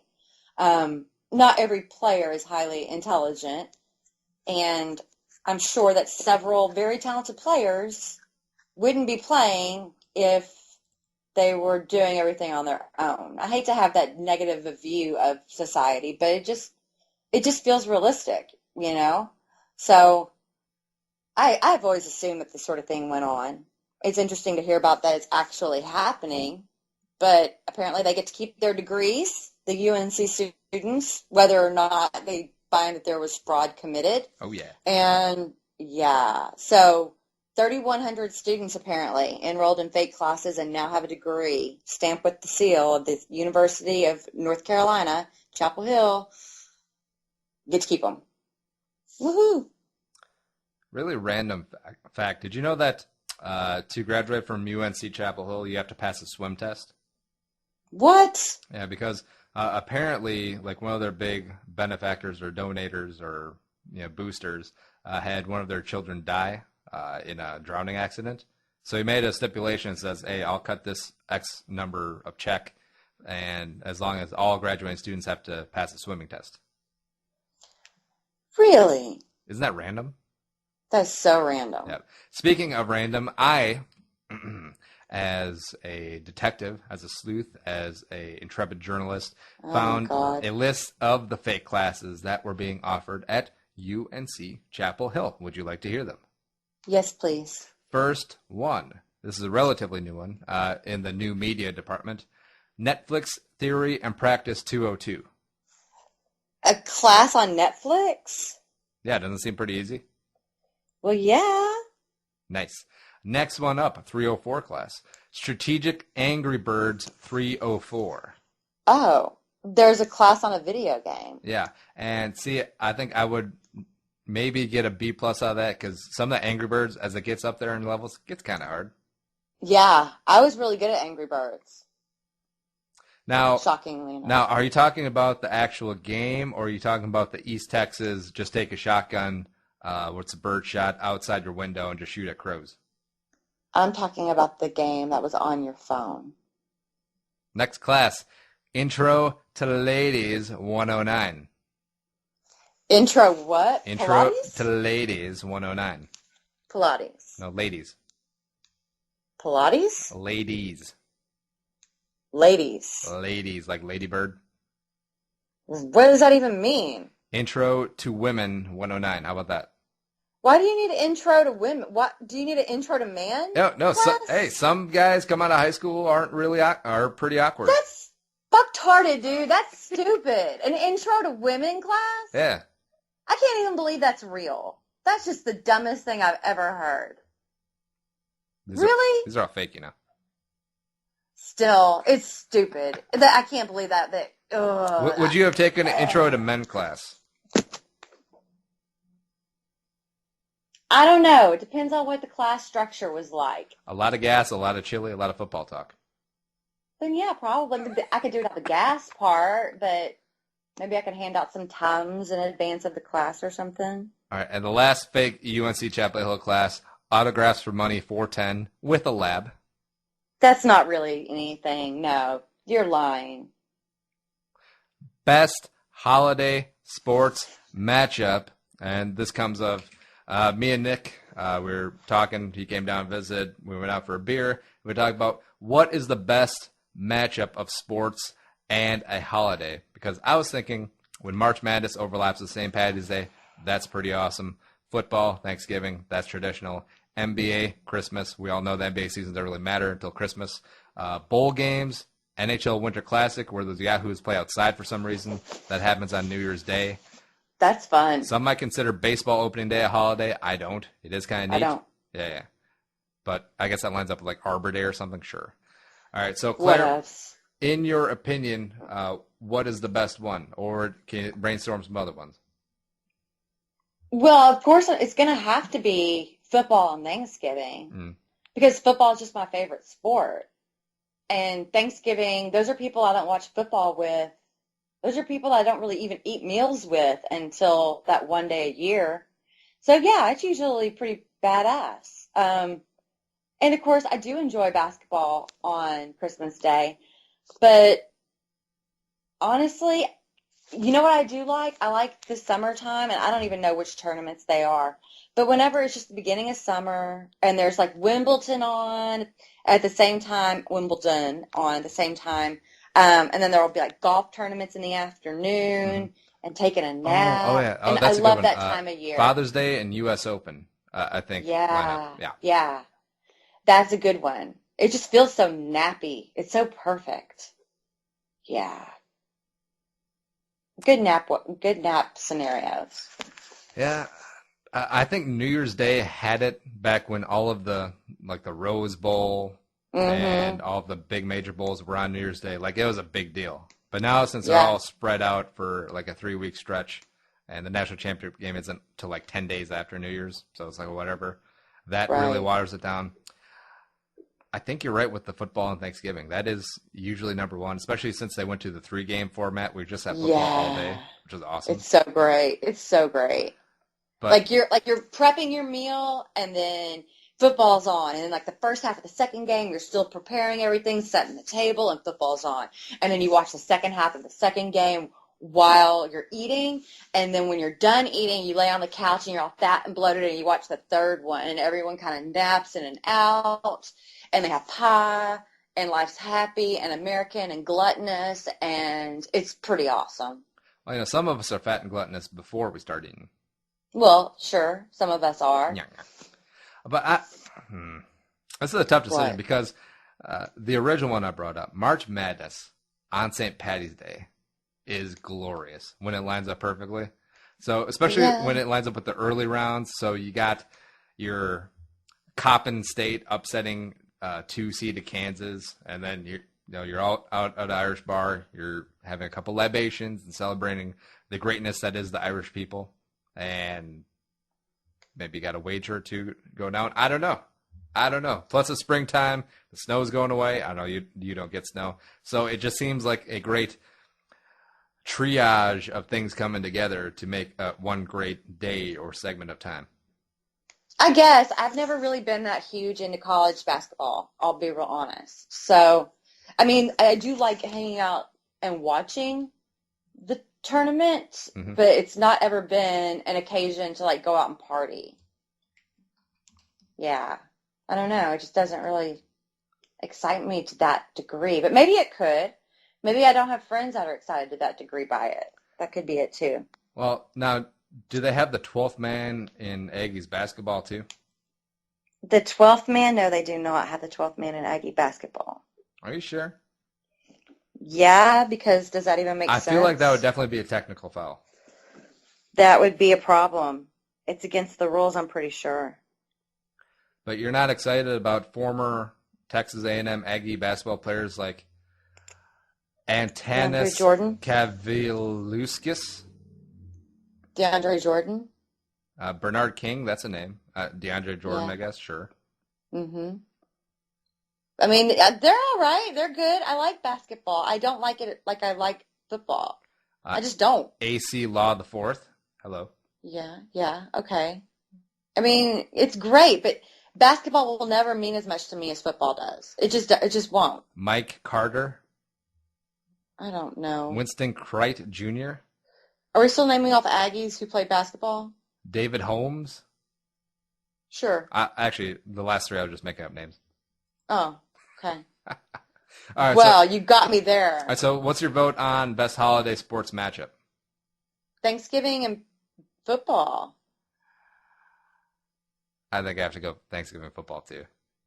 It's the best. I think it also helps that it's coming up, and now just thinking about turkey and in 5 weeks, 4 weeks, it's going to be phenomenal. Yeah.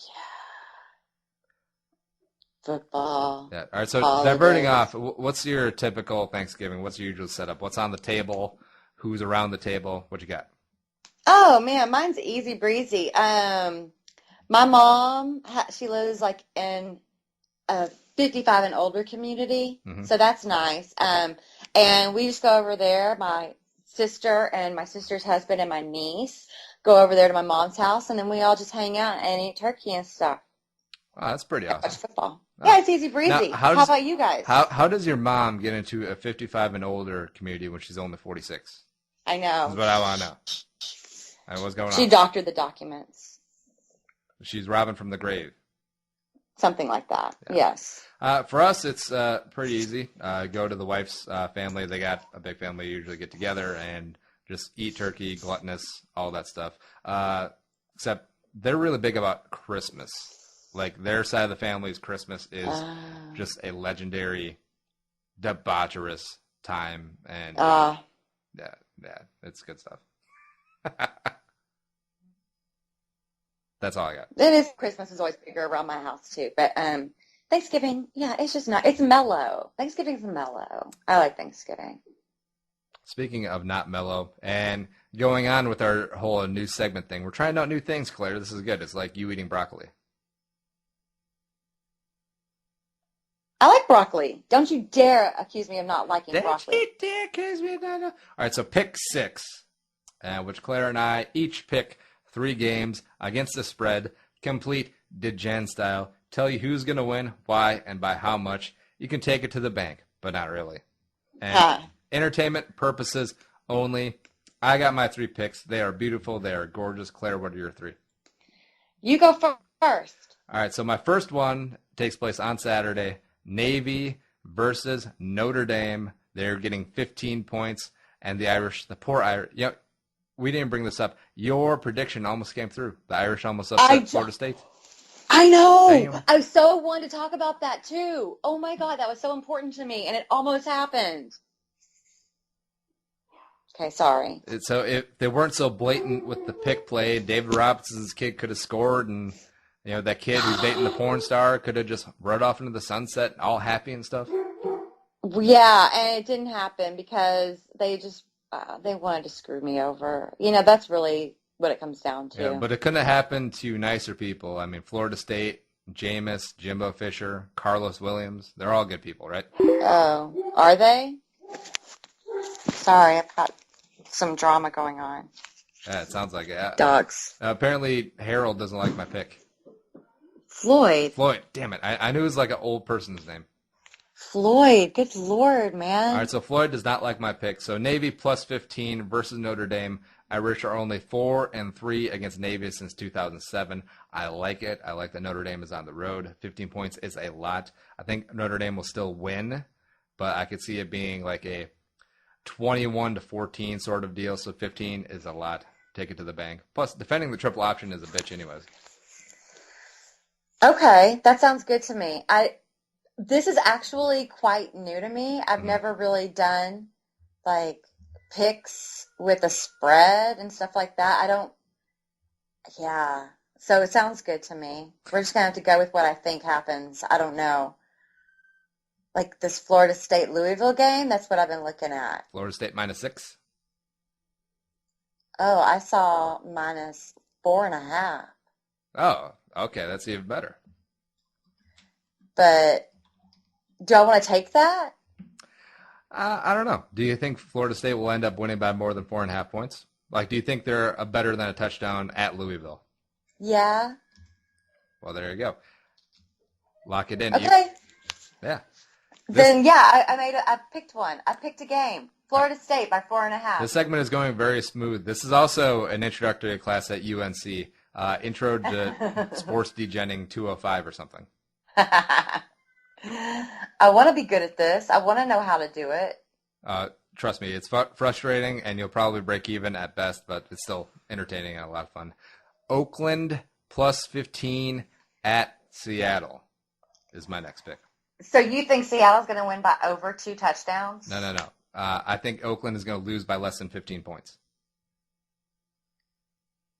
So this is introduction 109. So the Raiders going up to Seattle. Seattle's offense ain't nothing to write home about. Cam Chancellor has been dinged up on defense. I know Dana's going to kill me, but I don't care. I still think Oakland is going to lose. I think Seattle is going to win. But I think it's going to be an ugly, probably low-scoring game. Seattle's offense can't really get anything going, and they lose Percy Harvin. Marshawn Lynch is pissed off, so he ain't about that action boss anymore. The best offensive weapon now is Russell Wilson running the ball. That ain't going to last. Oakland coming in. Derek Carr looks legit, but everything else around him is garbage. But I don't think they're worse than 2 touchdowns, even up versus the real 12th man, Claire. And I could see this being like a 20 to 7 game. Seattle wins, and Oakland 15 points. Take it to the bank. Booyah! Okay, this whole 12th man thing is stupid. Mm. Okay, let me just say that. I think it's stupid, and I hate it, and it's dumb. But I think you're probably right. I mean, Oakland gives everyone, not everyone, but most games, you can count on Oakland for a good fight. They're ultimately going to lose against 9 out of 10 opponents, but they don't always roll over and die. So I could see them being within the 15 points, and I'm gonna agree with you. Awesome. What's your next pick? Well, I was actually, this one should be interesting, I think. I'm nervous to even talk about it because I'm so new to this. I feel like apprehensive. It's going to be okay. Okay. California. Wait, no, that's not the one I want. Sorry, I lied. Okay, I want Florida at Georgia. Florida at Georgia line. The world's largest outdoor cocktail party, even though they can't call it that anymore. What's the line? It's minus 12. All right, so Georgia's favored by 12. I guess so, yeah. Okay, so are you going to lay the points? Do you think Georgia's going to win by more than 12? Or are you going to take the points with Florida? You think they're going to lose by less than 12? I think that Georgia wins by more than 12. Georgia's going to whoop somebody's ass. Yeah, because Will Muschamp is not very good. Nope, at his job. He is not, and I think he's on his way out. Even though Jeremy Foley says he's going to take the entire year to evaluate Will Muschamp, I think he is gone. And the coach in waiting, formerly at Texas, is going to be looking for a job really quick because his star has fallen very quickly. Who, Mac? No, Will Muschamp. Oh, Because sorry. remember when Mac was at Texas and Muschamp was his DC and assistant head Yes. coach and coach in waiting, and they're like, oh, no, we're just going to turn over to Muschamp, and then Yeah, that wasn't very good. Major Applewhite got a raw deal, Claire. You know this. No, I don't. I don't Right. know anything about Major Applewhite. My Thank you very third much. degen pick, Cleveland, minus 6.5 versus Tampa Bay. Tampa Bay, I saw up close and personal. They are complete garbage. Cleveland starting to get it together with Hoyer. He's looking all right. That defense is improving, is better with Mike Peyton. Joe Hayden's playing a lot better, so that helps. And Cleveland is going to win by, I don't know, 10 points. Might even be 2 touchdowns because Tampa is all around terrible. Plus, they might have traded Vincent Jackson, Doug Martin, hell, anyone else who not nailed down in that team, but probably trade him by Tuesday. So who knows what's going to happen. Cleveland is going to win by more than a touchdown at home versus Tampa. Okay. Boom, shakalaka.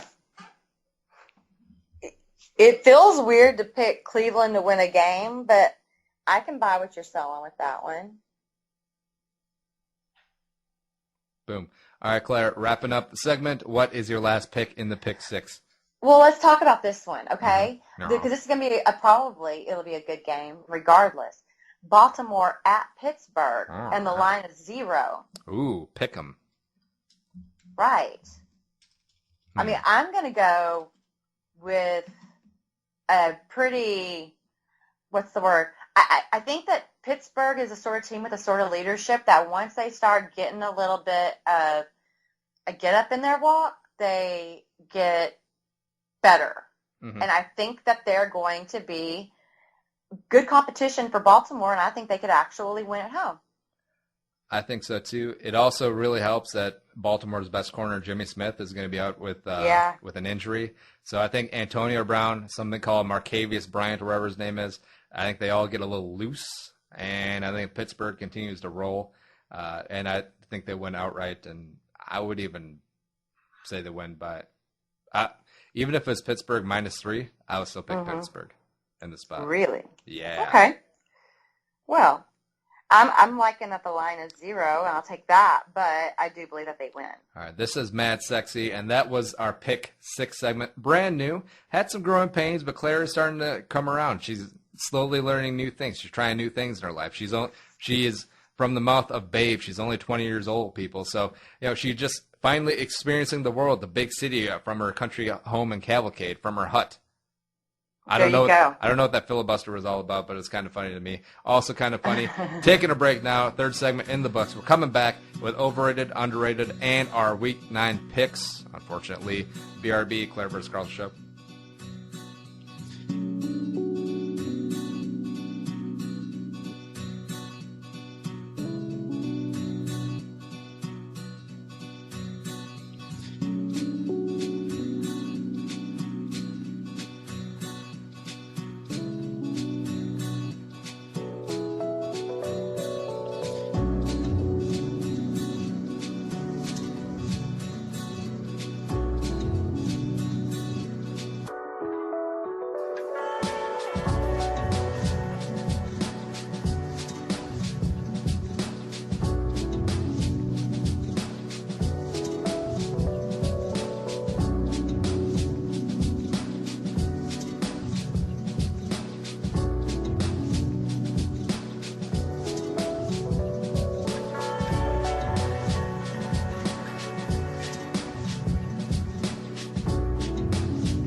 And coming back for the fourth quarter, it's time to rally. You got a rally caps on, Royal style. And, yeah, Claire, we were just talking about French fries. Apparently you're a big French fry aficionado, or steak frites, as it were.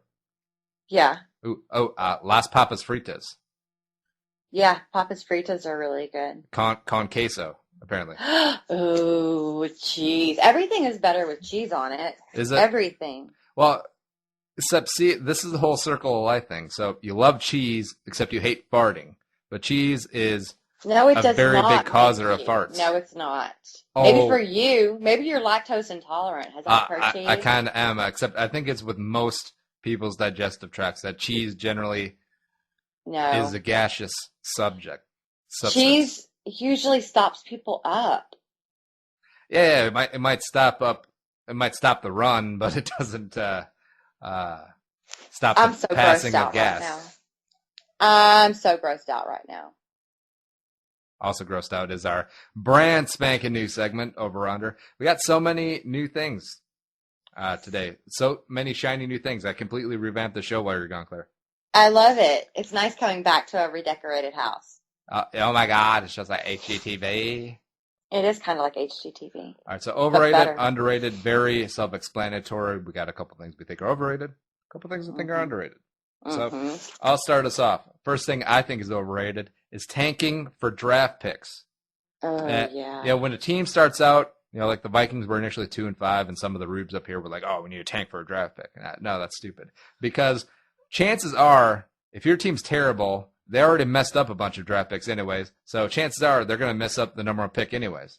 And plus, there's like a 50% bust rate anyways. So whatever. Your terrible team is going to mess up the number one pick. He's going to be a bust. He's going to be another Jamarcus Russell. And it'll just be another cycle of sadness. And the next season, when you're shitty again, you'll have to be like, "Oh, well, we got to tank for a draft pick." No, shut up. Just go out and play the game. Well, and then what about whenever you take a draft pick and they're like injured, and then you feel like you need another high round draft pick because you've just been so decimated? I mean, it can go on and on. And I think that it sets the wrong precedent. And I remember whenever the Texans were talking about, fans were talking about tanking here in Houston. And then I had a lot of Jags fans, and they're like, you don't want to start that cycle. Mm-hmm. Once your players start getting it in their head that losing is okay, it's really hard to get out of losing is okay. Because you can lose and not work as hard and still earn a really big paycheck if you happen to work for teams that are in that mindset. Mm-hmm. And you just don't want to set that precedent. So I'm not a big fan of tanking. I don't like the idea of losing whenever you're capable of winning. I agree. And you know what? An 8-8 season still puts you in the middle of the pack. It's mediocre. And I'd still take an 8-8 season over a dumpster fire 1-15. Yeah, man. Yeah.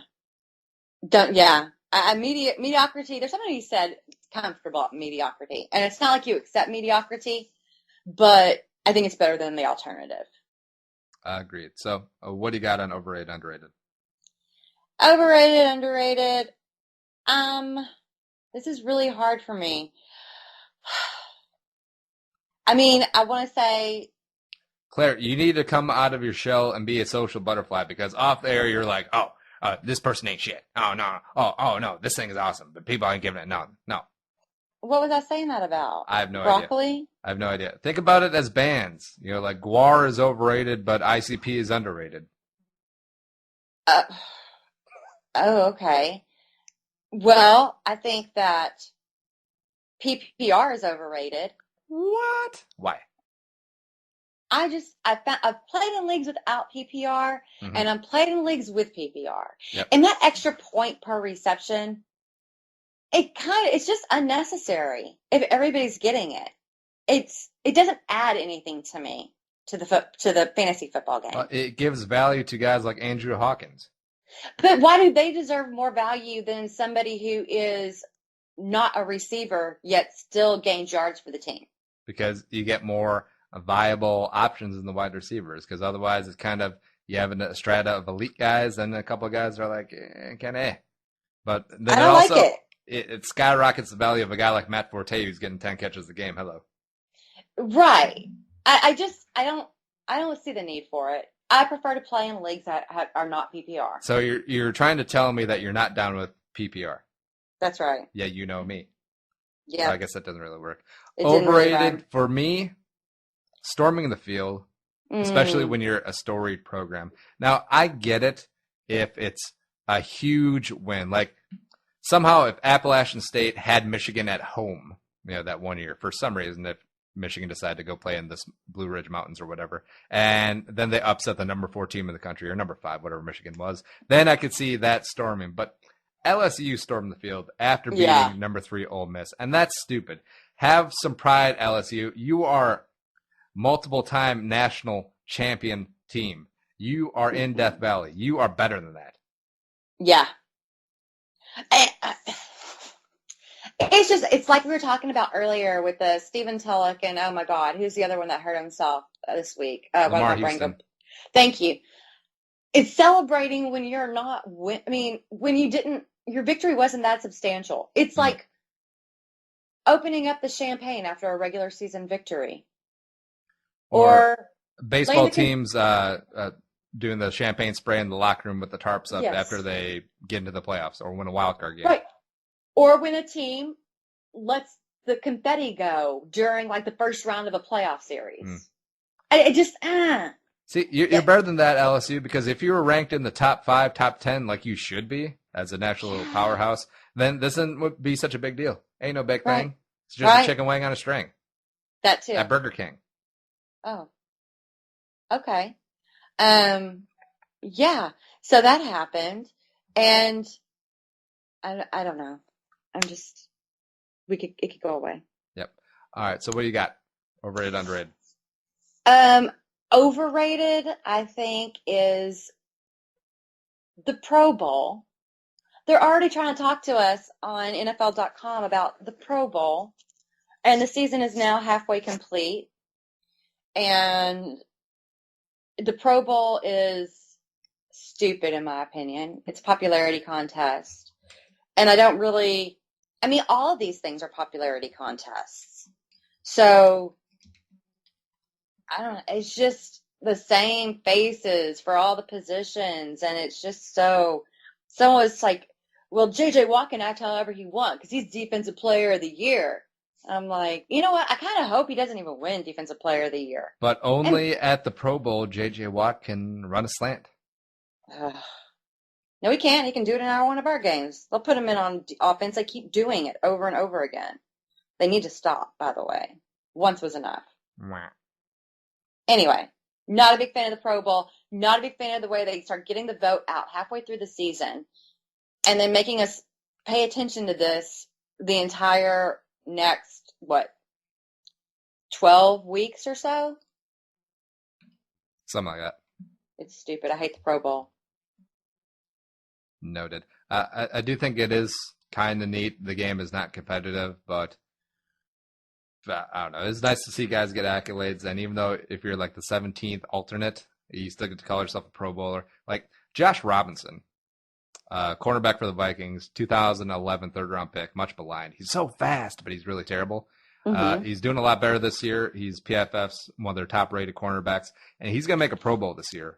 He might be the 17th alternate, but Josh friggin' Robinson is making a Pro Bowl this year, baby. Oh, okay. Good for him. Just putting that out there.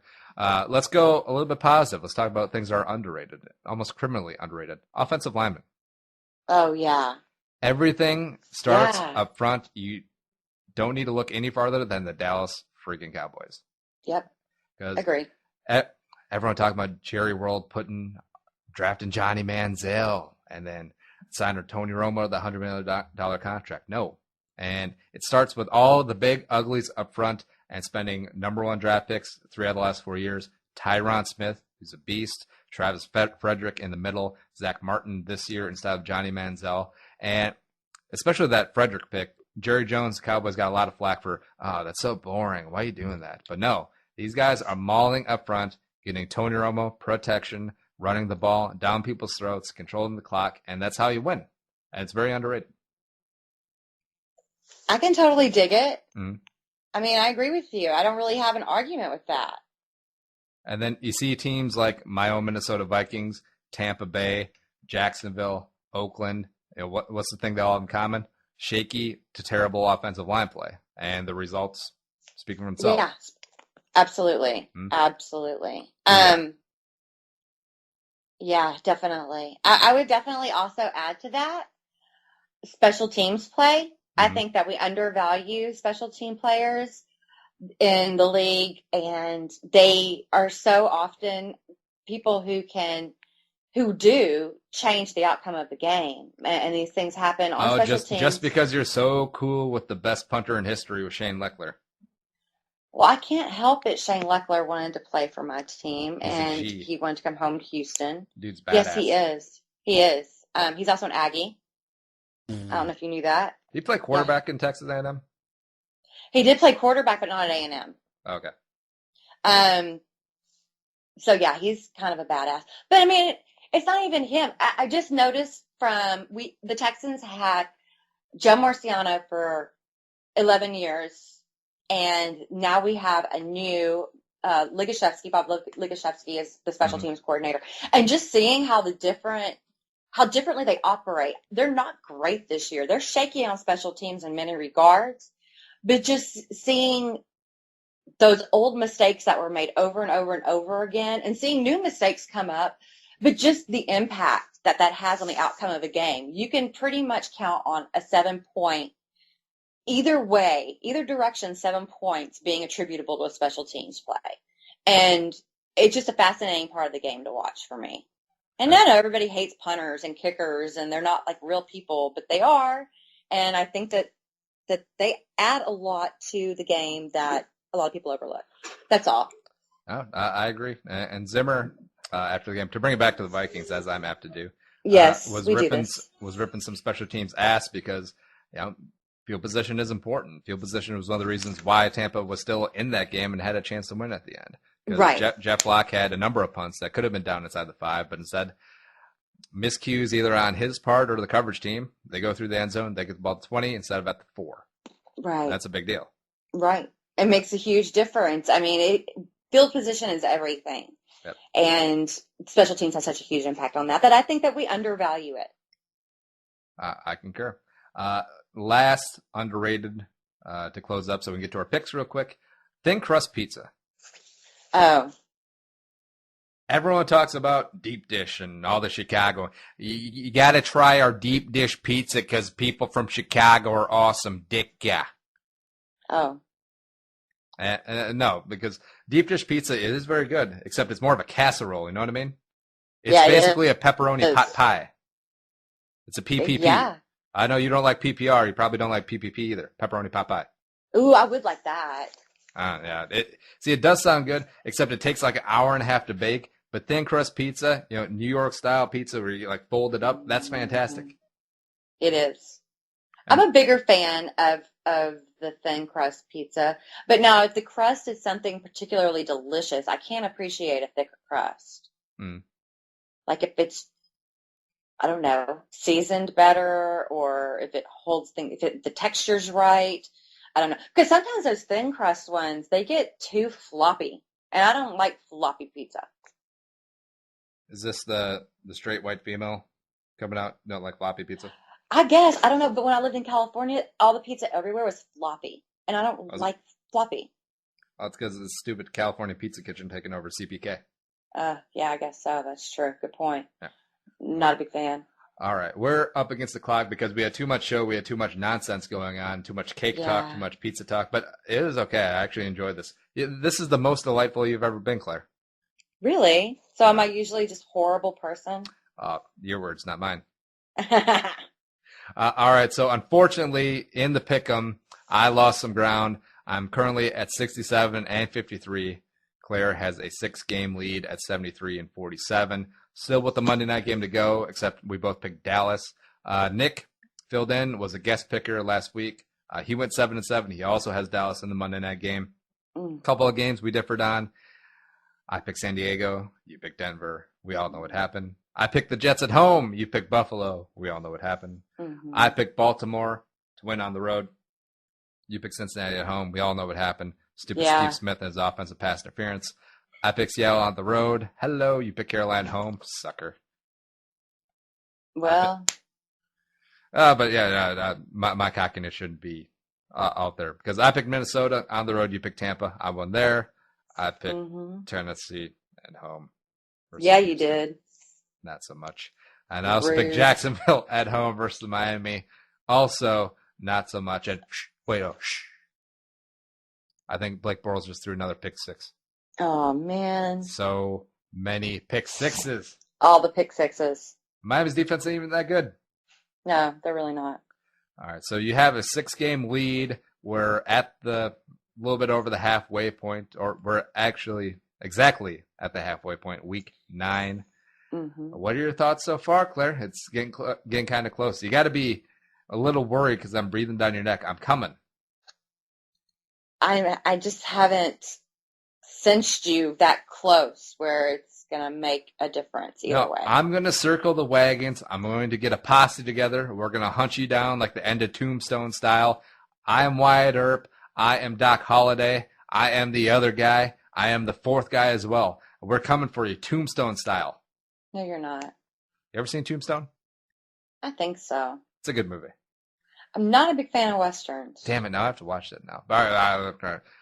I guess that fits in with our tangent theme for the day. But week 9, 6 teams are on bye, so a lesser or fewer games. But Thursday night foosball, we got the Saints on the short week, coming off Sunday Night Football win at home versus the Packers.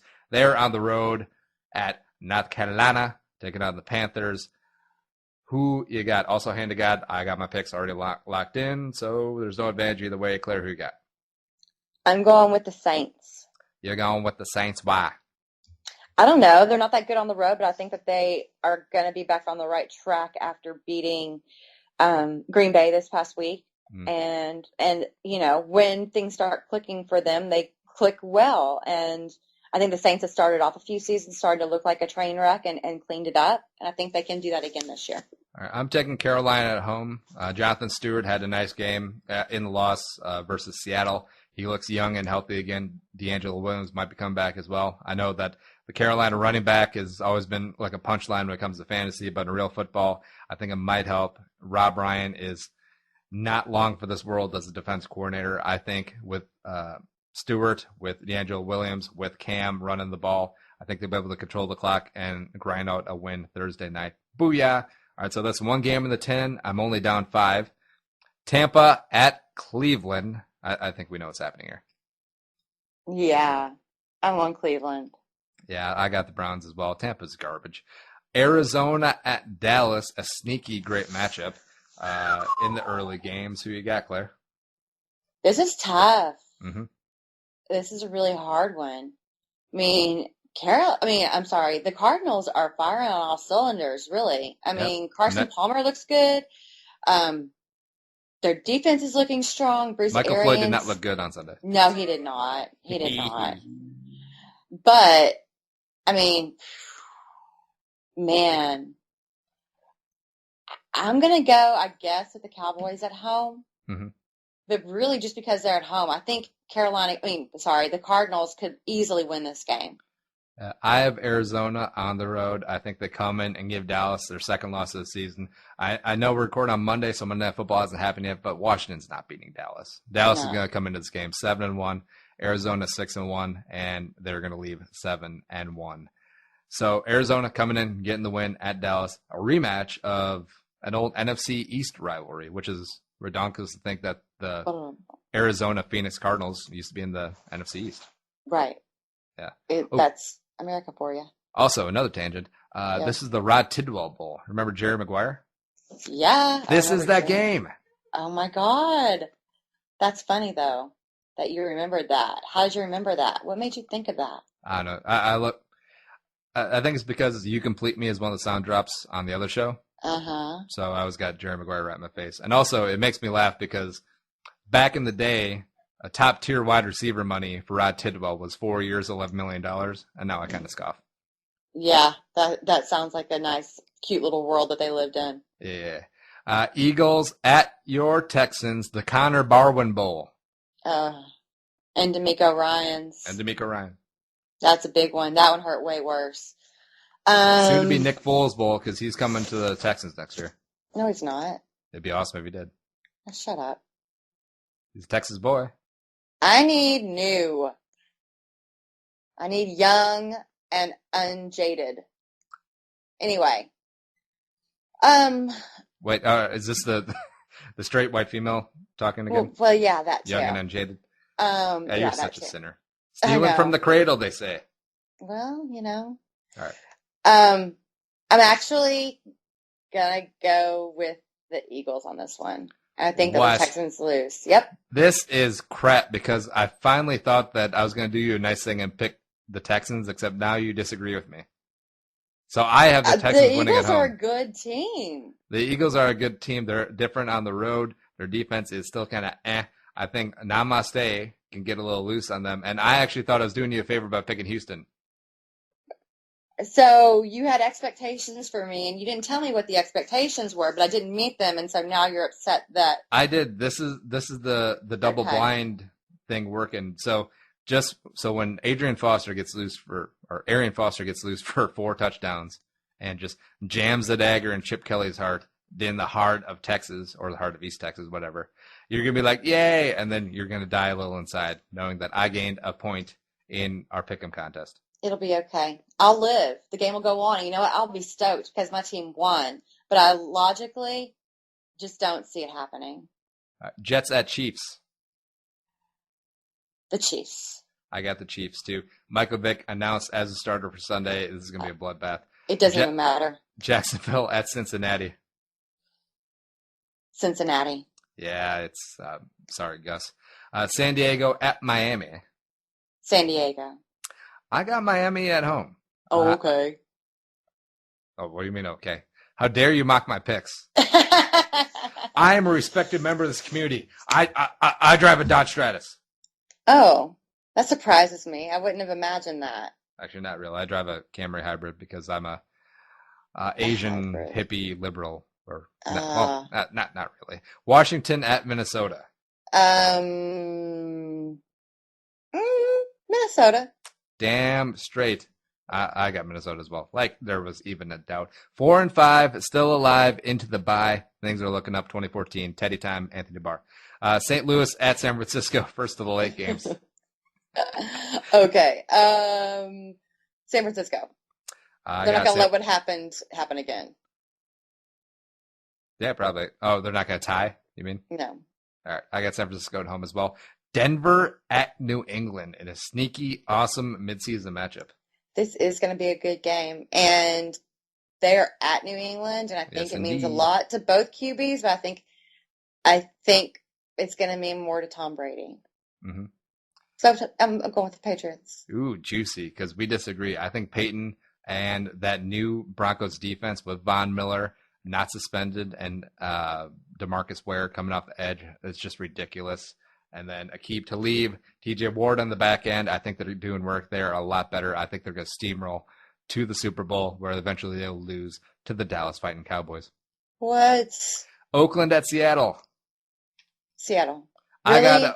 No, just kidding. Baltimore at Pittsburgh. Ooh. I'm going with Steelers. Steelers as well. Already talked about that one. And Monday Night Football. Dun, dun, dun, dun. Indianapolis at the New York Giants. Who you got? Indy.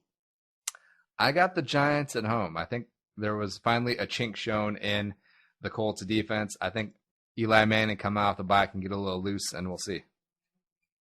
All right, so we disagree on a number of ones. I'm not sure if it's enough to catch up, but we're almost out of time. We got about 5 minutes. So, Claire, what do you want to talk about? What are we bringing this home with? Put me on the spot, why don't you? Let's see. What is there that's good? You can just go ahead and edit out all this stalling and hemming and we can talk about cake? Cake. I love cake. Well, no, you said pie when you were talking about Thanksgiving. And well, we don't have cake on Thanksgiving. We just have pie. Now, is it pie or pie? Like pie. Pie. Pie. No kid, my pie. No kids, my pie. I love Eric Cartman's voice. You would be into South Park because I do love South Park. Choice of music and your Gothic lifestyle. Yeah, well, don't be judging. South Park is awesome. So it's Towley. Did you see the Washington episode? I don't think so, no. Oh, with Daniel Snyder and all the owners and the NFL, those guys. Oh, yeah. Of course I you totally did, because saw that. you got the Jerry Jones avatar. Right. Yeah, you said Washington, and for some reason my mind always goes to Washington State whenever someone just says Washington. I don't know why. Well, I'm trying to shy away from the R word. Yeah, I know, me too.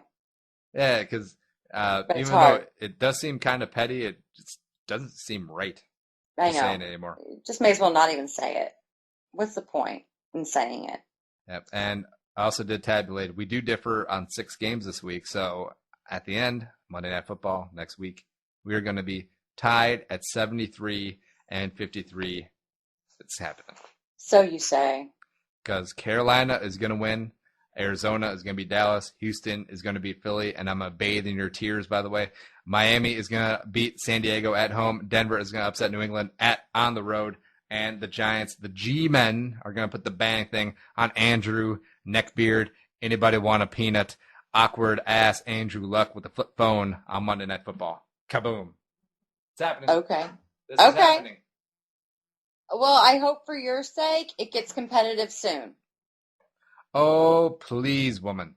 Well, it gets boring beating your ass every week. Well, you know, when week 17 rolls around and I ended up winning the same by 21 games, and I get to pick your avatar for the duration of the playoffs, as was the parameters of the bet, and it's just a hairless mole, and then all of your Houstonian friends are like, hey, why got avatar of a hairless mole? You have to tell people is because I'm not as smart as Andy Carlson. And no, I don't have to tell them. When that happens, do not listen to the reggae song, No Woman, No Cry.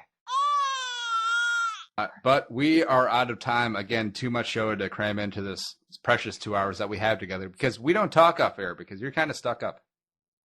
I'm busy. It's not stuck up. Like we're all busy in this world, but you just choose like, oh, I'm not going to communicate with my co-host because we're just business on the show and party nowhere. I party don't on the show. Communicate with hardly anybody. If I'm not communicating with you, then rest assured I'm hardly communicating with anybody at all. That's because you're a shut-in in the basement with the black light, and then you got your, what's it called, like the satanic circle things? What are those things called? Satanic circles? No, like the symbols, like the star and the circle thing. Cult? No, pentagram. Damn it. I thought you were going to know the name, and then I'd be like, aha, of course you know the name. You're down in the basement. Satanic. Listen to your killing your mom music. You know what I mean? But I don't have a basement. I live in South Texas, and so I live, what's the word that's not sub, but ranch houses? Not below the ground. Something subterranean? Subterranean. But yeah, the opposite of subterranean. Where do I live? Terranean? Terranean. There you go. All right, so Claire, the Terranean Mullins, we are out of here, and we did it again on latenightsportsradio.com. A fun-filled 2 hours, even though Claire is too cool for school. She's Claire. I'm Carlson. Say goodnight, Claire. Good night, Claire. We're at Claire-vs-Carlson on the Twitter machine. Another show is in the books. Thank you for making us a part of your day, a part of your life, because we're awesome like that. Good night. Night.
The music was created and produced by Deeb. To hear more of his tracks, check out soundcloud.com/Deeb. In my opinion, that sucked.